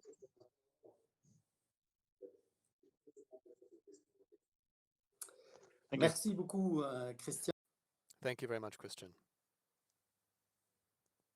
Thank you for that significant contribution, Mr. General Rapporteur.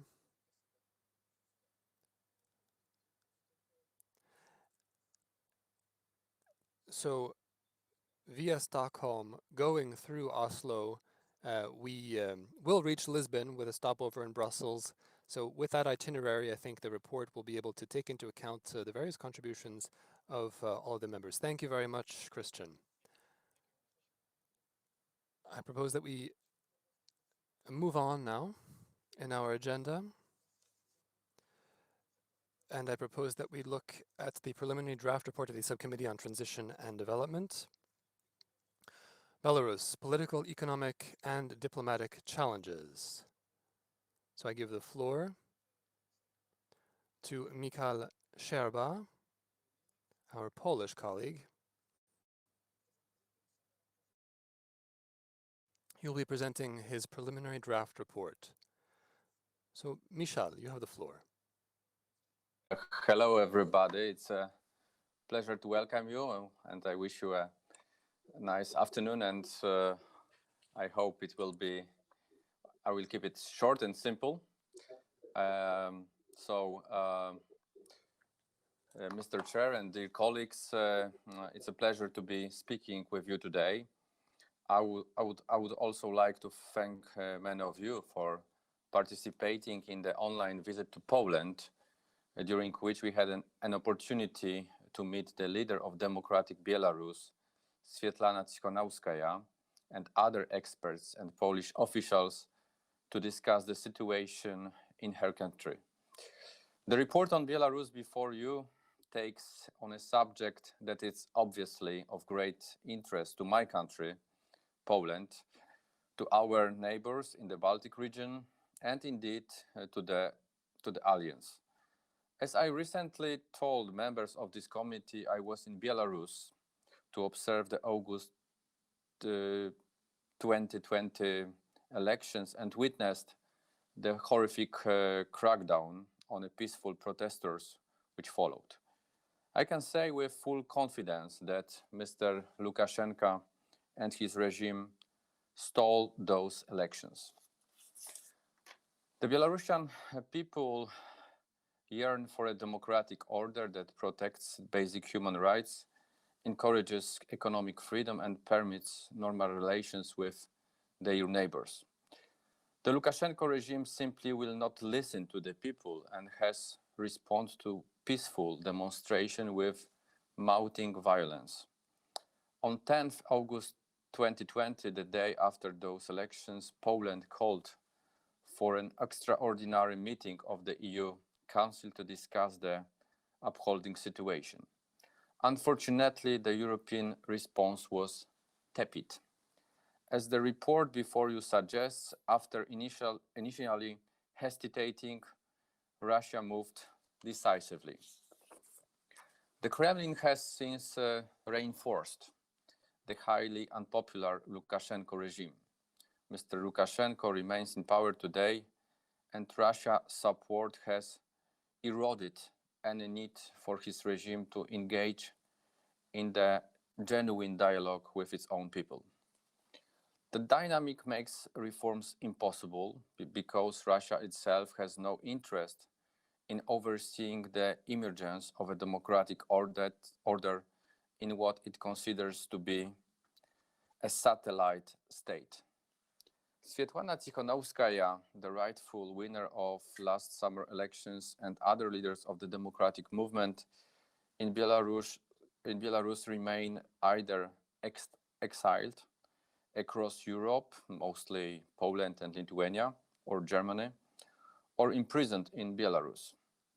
Hundreds of other political prisoners also are behind bars, and the numbers continue to grow daily. The report before you describes the important role Russia has played in Belarusian economic life and its foreign policy since 1991. No one questions that Russia has interests in Belarus, and the Belarusian economy has relied heavily on Russian subsidies, particularly on imported energy. In the past, however, Mr. Lukashenko played a cat-and-mouse game with Russian partner, holding out the promise of eventual state union, but resisting the measures that would make this possible. But Lukashenko is now so weak that he is in no position to stand up to Russia. And of course, he refuses to pay heed to the wishes of his own people. This dynamic has brought Belarus into a profound crisis, and it's one with important strategic consequences for my country and for the alliance as a whole. Today, many months after those reached elections, Mr. Lukashenko has lost any legitimate claim to lead his country.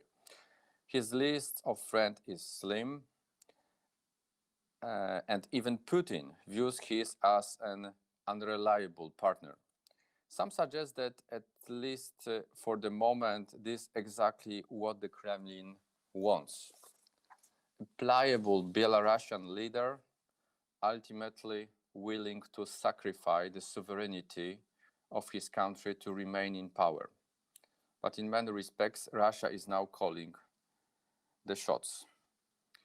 The Kremlin has pushed this weak and vulnerable Belarusian dictator to make significant concessions to Russia.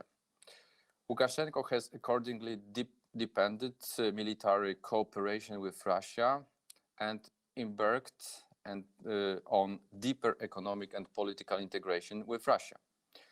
Belarus has now integrated its national air defense system with that of Russia, has extended new basic rights to Russians, and has allowed for the creation of a Russian-Belarusian regional grouping of forces. Belarus is also under pressure to sell off state-owned assets, such as those in the energy sector, to Russian conglomerates and oligarchs. Russia has dramatically increased its presence with Belarusian media and is promoting pro-Russian political parties and movements to push the country towards creating a genuine union state. A project which the Kremlin clearly expects will result in de facto absorption of Belarusian into Russia. Even if the union state is not implemented as Russia envisions, there are serious concerns both in Belarus and beyond that the country is rapidly becoming a puppet state under the Kremlin's the Kremlin will likely eventually look for a suitable replacement for Lukashenko, but the replacement would be little more than a quizzling answering to Russian state and not to the people of Belarus. And of this has important strategic consequences for the Baltic region and for NATO.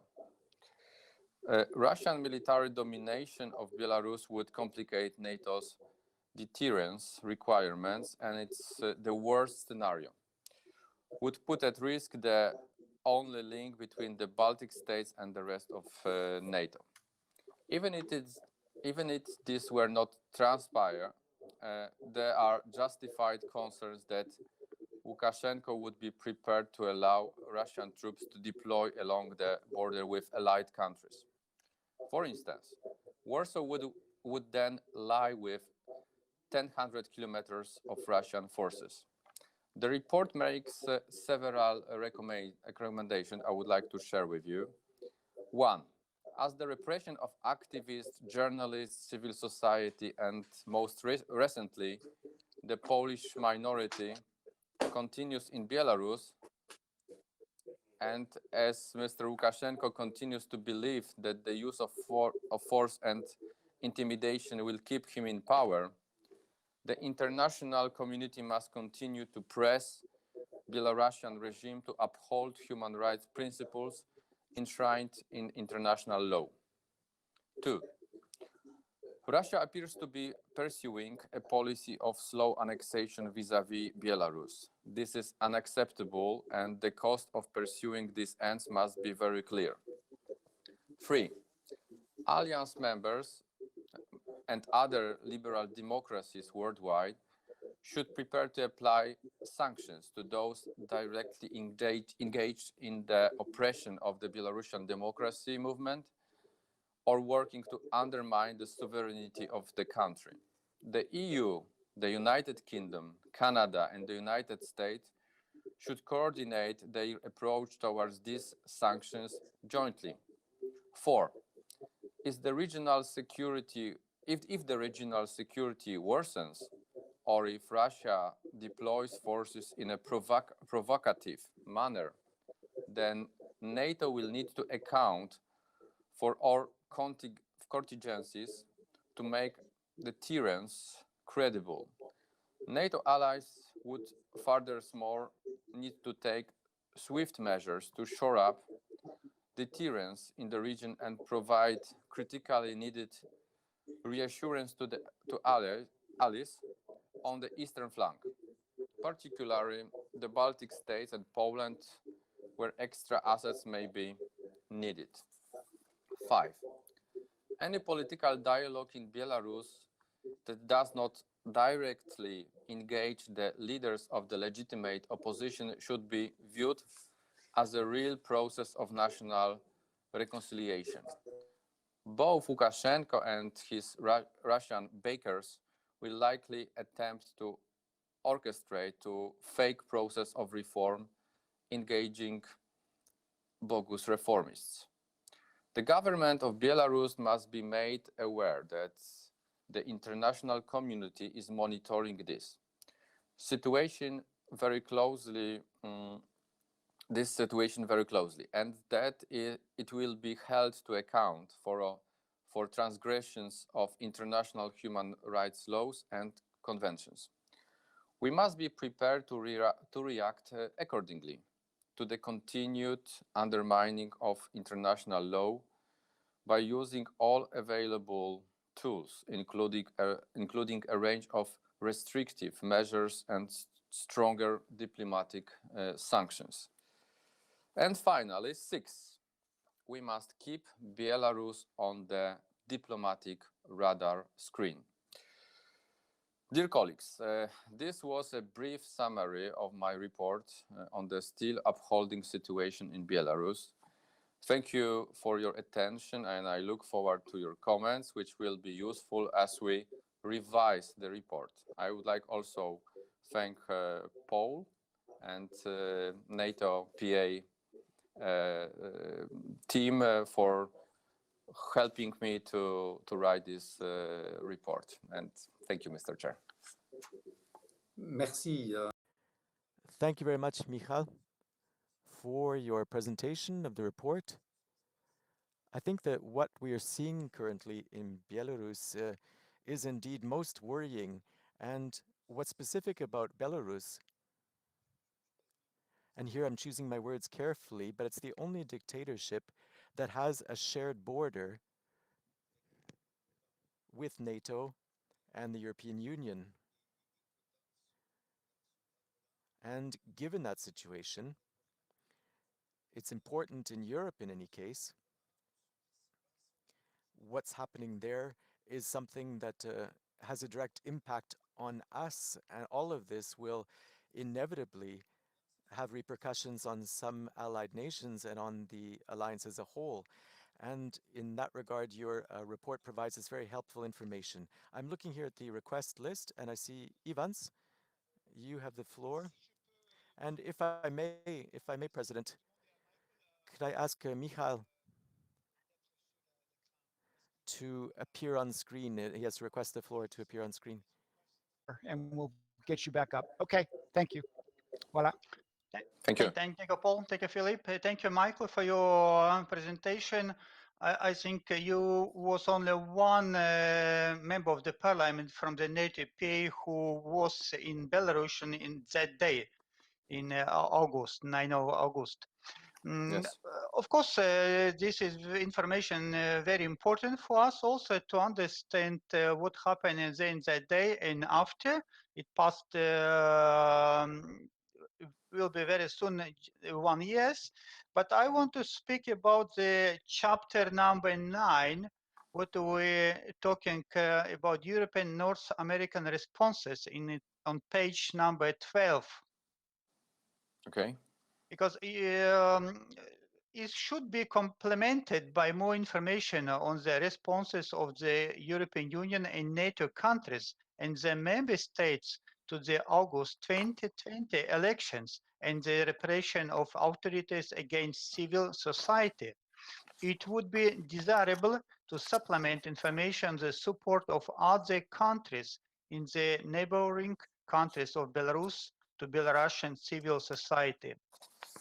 It would also be advisable to add to the section on NATO-Belarusian cooperation following the election of 9 August 2020, as the existing version gives the impression that NATO has ignored development in Belarus. Please refer to the following information from the NATO official homepage. I will put in the message, the information. NATO allies have been closely watching the development in unfolding in Belarus since August 2020. The Secretary General has called on the Belarusian authorities to demonstrate full respect for human rights, including freedom of speech and the right to peaceful protest. He has underlined that it is for the people of Belarus to determine their future. All allies support a sovereign and independent Belarus. Thank you very much. Michael, I hope you'll be working more hardly until next session. Thank you. Best. Thank you. All the best for you. Thank you.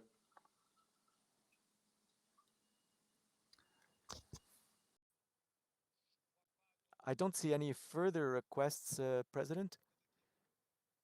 No one else is requesting the floor. Over to you. Micro. Votre micro, Monsieur le Président. Voilà. Voilà. Ah, mais je crois, vous ne m'avez pas entendu. Je disais, avant de conclure, je proposerai à Michael, s'il veut, dire un petit mot de conclusion et de synthèse.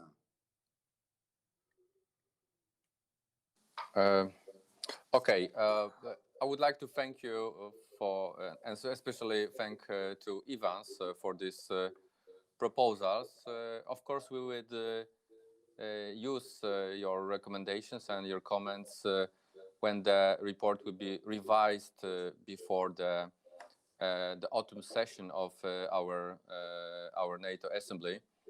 We will put what NATO and especially Secretary General did monitoring the situation in Belarus before August 2020 elections. Thank you. Merci, donc Michael. Donc je vous propose de poursuivre notre ordre du jour. Donc ce rapport sera examiné. Non, Monsieur Oui. le Président, il y a John Speller qui veut prendre la parole. John Pardon. Speller, oui. Je suis désolé, je n'avais pas vu. Alors, John.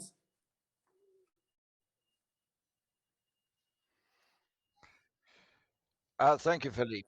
Can I, on behalf of us all, thank Mikhail Sherber for that excellent subcommittee report and also the presentation on the security, diplomatic, and economic challenges posed by the dramatic and worrying and ongoing situation in Belarus. It's very timely, and it's an important paper, and obviously going to be a topic of major interest to the alliance.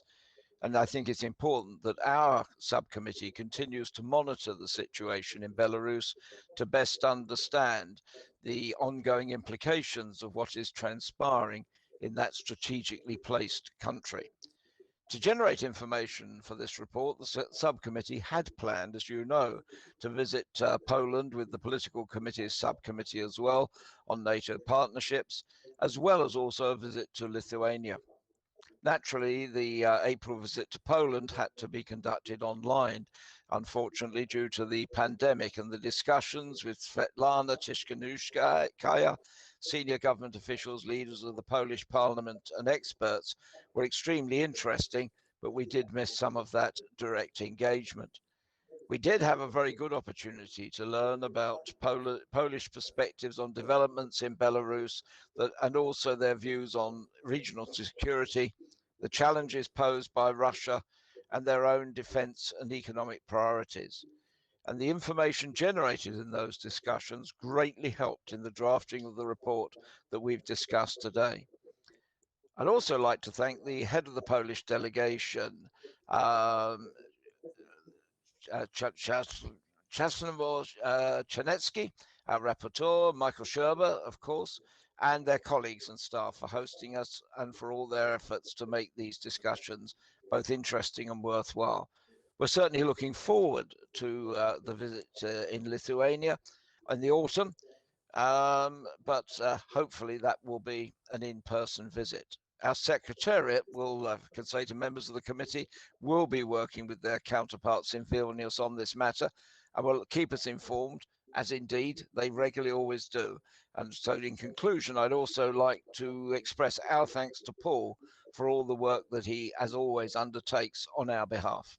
Thank you, Chair. Merci, John. Thank you, John, for providing that very worthwhile information. I don't know if Michal would like to add anything on that. Thank John, our chair, and we will stay the course and we'll have our eye on Belarus, and maybe our report will be revised during the autumn. Thank you. Très bien. Very good. I think we can move on now in our agenda, and now we'll look at future activities of the Subcommittee on Transition and Development, as well as the Subcommittee on Transatlantic Economic Relations. First of all, we could hear from the Subcommittee on Transatlantic Economic Relations, and I would give Evans the floor. he will present the program of work for that subcommittee. Ivans. Thank you, Philip. I will briefly outline the activities of the Subcommittee on Transatlantic Economic Relations. As you know, this year the ESTER has been working on a draft report on the global economic crisis, implication and prospects. I would like to thank our rapporteur, Faik Ostrak, for the excellent draft he has produced. This report covers a lot of territory, and I want to thank him for helping us put this crisis into a global perspective. This year, members of the subcommittee participated in the annual visit to the OECD in Paris, which has held online. Those discussions provided a great deal of information for the report and were highly relevant. We greatly appreciated having this annual meeting with so many recognized economic experts, and once again, it directly served the interest of the subcommittee. This fall, we're looking to organize a visit to the Netherlands together with the political committee's subcommittee on transatlantic relations. We will need to see how the public health situation evolves to determine whether this will be an in-person event or an online set of discussions. We also hope to hold meeting in Washington and New York with the SDSDG this fall. That visit was postponed from last year, and again we need to monitor the situation to see if it will be possible to have this visit in person. If not, we will look to organize online meetings. We will have more information as the situation evolves and once our plans are more developed. But in the meantime, I thank all of you for your patronage and support. Thank you very much. Monsieur le Président, si je peux vous dire, Monsieur... Mr. President, we've already heard the presentation for the other subcommittee because it was done a little earlier, but at the same time, there is a Turkish member who would like to take the floor.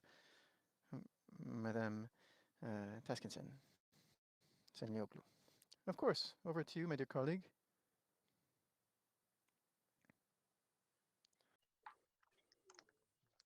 Bonjour. I'm sorry. Hello. Did you hear me? On vous a perdu. Ah, voilà. We lost you, but now we found you again. Did you hear me? Yes, we can hear you.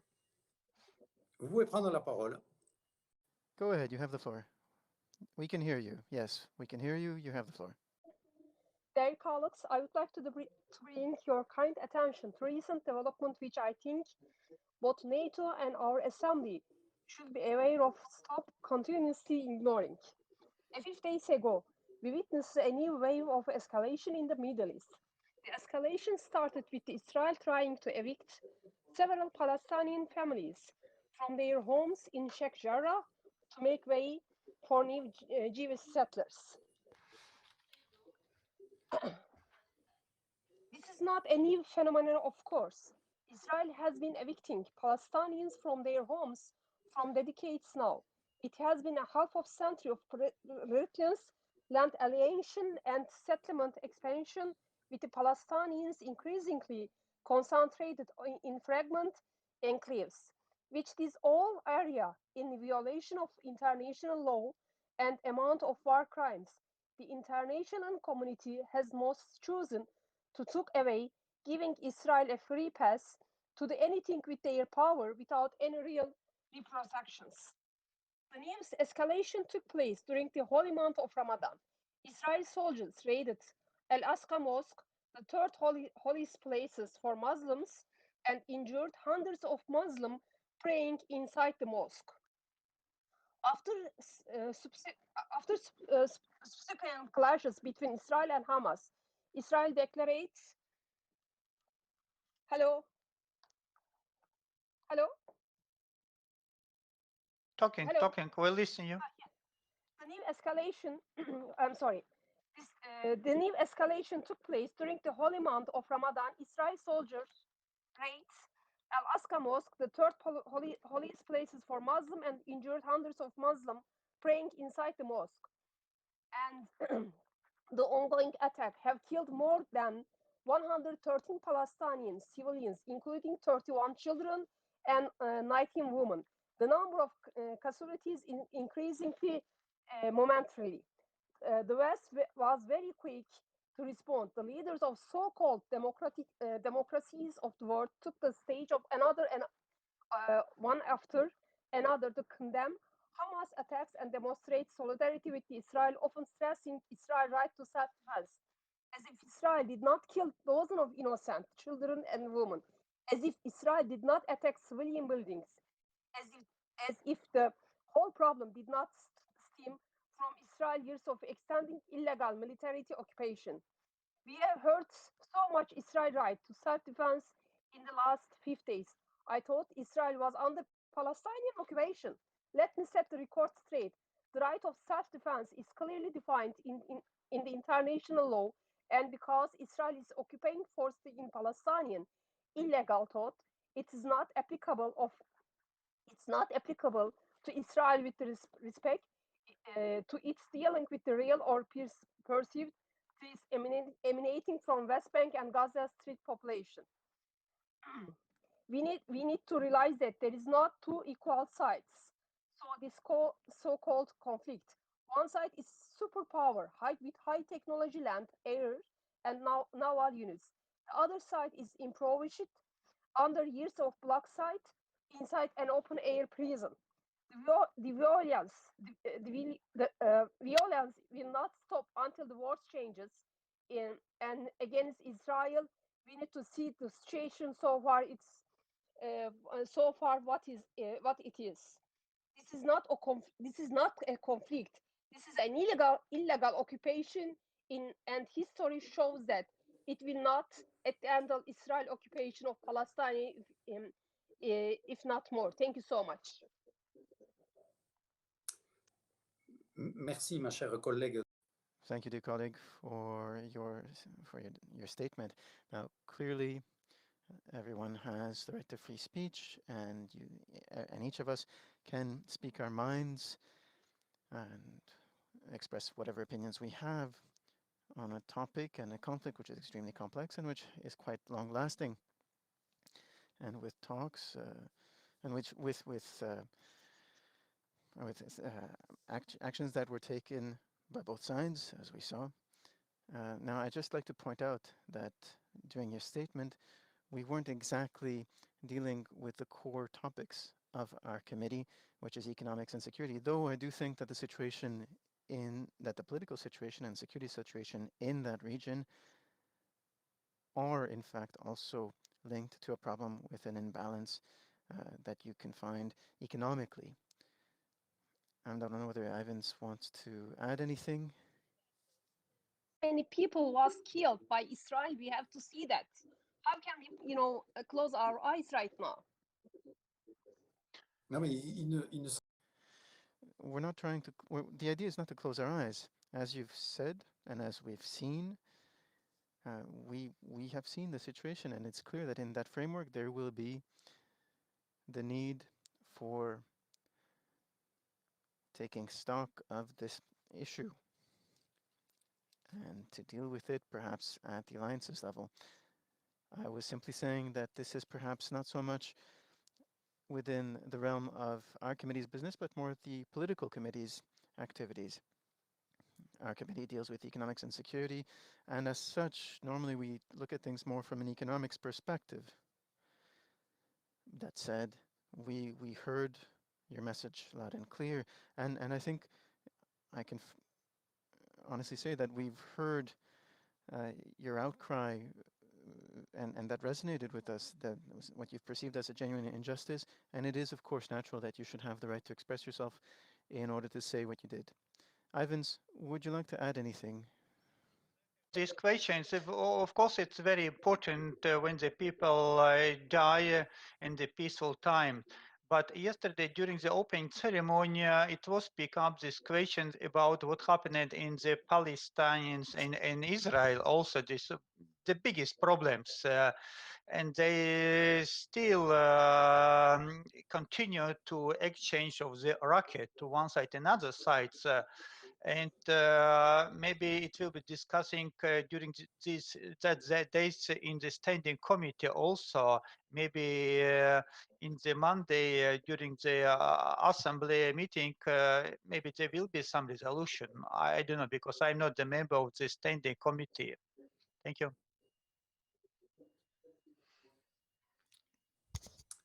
Très bien. Alors, Very well. So, Ivans, if you agree, dear Paul, I'm just going to check whether anyone else has asked for the floor, but I don't think that's the case. And so I suggest that we now give the floor to John to speak about the subcommittee on transition and development. John Speller actually already gave his statement about committee when he was posing the question. He was actually reading his statement about activities of the subcommittee. So in effect, he's already made the statement. So I think we're fine there. Donc il ne veut pas y revenir. Je croyais qu'il voulait y revenir de manière. So we're not going to go back to it. I thought he might want to go back to it, but never mind. Very well. Yeah. Bon. Donc,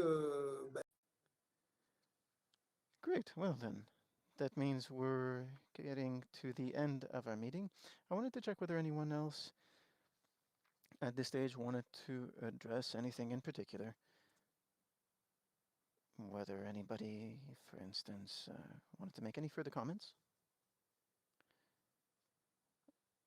No, it doesn't seem that that's the case. Beaucoup à toutes et à tous. Thank you very much to one and all. There were about 85 to 90 members present for the brunt of this meeting, so there were quite a few of you, and that is extremely encouraging.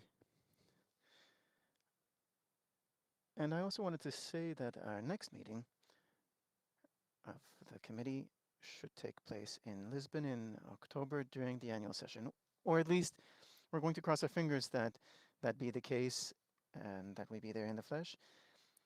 There is also going to be a bureau meeting on Wednesday, and at that point we're going to do everything we can in order to make sure that that meeting in Lisbon be a physical meeting. But of course, who's to say what the health situation will be in the fall? To wrap up this meeting of the Economics and Security Committee, I want to once again thank the Swedish delegation for organizing this spring session. We all wish we could have gone to Stockholm, and we hope to have a chance to do so in the future.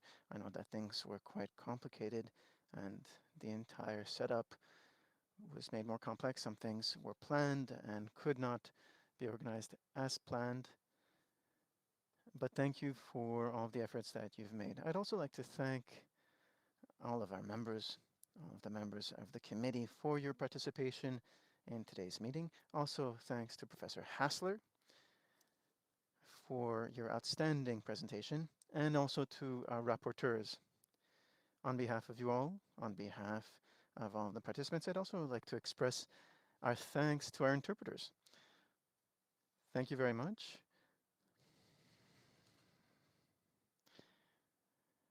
Thank you, gracias, dankeschön, and so on, to each and every one of you for the outstanding work that you've done, and that makes it possible for us to have these open discussions and to communicate. So thank you. Thanks as well to Paul Cook and to Anne-Laure Bleuse for their involvement, for your work, and also to all of your colleagues at the Secretariat who have been there in the background making sure that these meetings can be carried off without a hitch. And thanks to you, we've had an excellent meeting, and in particular, I'd like to thank Pierre de Dreuzy and Michael Bellafy, two wonderful research assistants who also worked extremely hard in order to prepare our committee's meeting, and this one in particular. So thanks again to each and every one of you. Save et je vous dis. And in closing, have a very nice late spring. Now, to tell you, in France, and especially in southwest France, it's raining and it's cold, so it's not the best of springs. It's not exactly the sort of weather we hope for, but I suppose it's a good reason to stay indoors. And so there, I'm sure that we're going to meet again, and we're going to make that commitment to meet in Lisbon under that beautiful autumn sun. And I hope that each and every one of you in the meantime will stay safe and healthy, get the vaccine if you haven't yet, and regardless of what else happens, take care of yourselves. Thank you. And thank you, Mr. Chairman.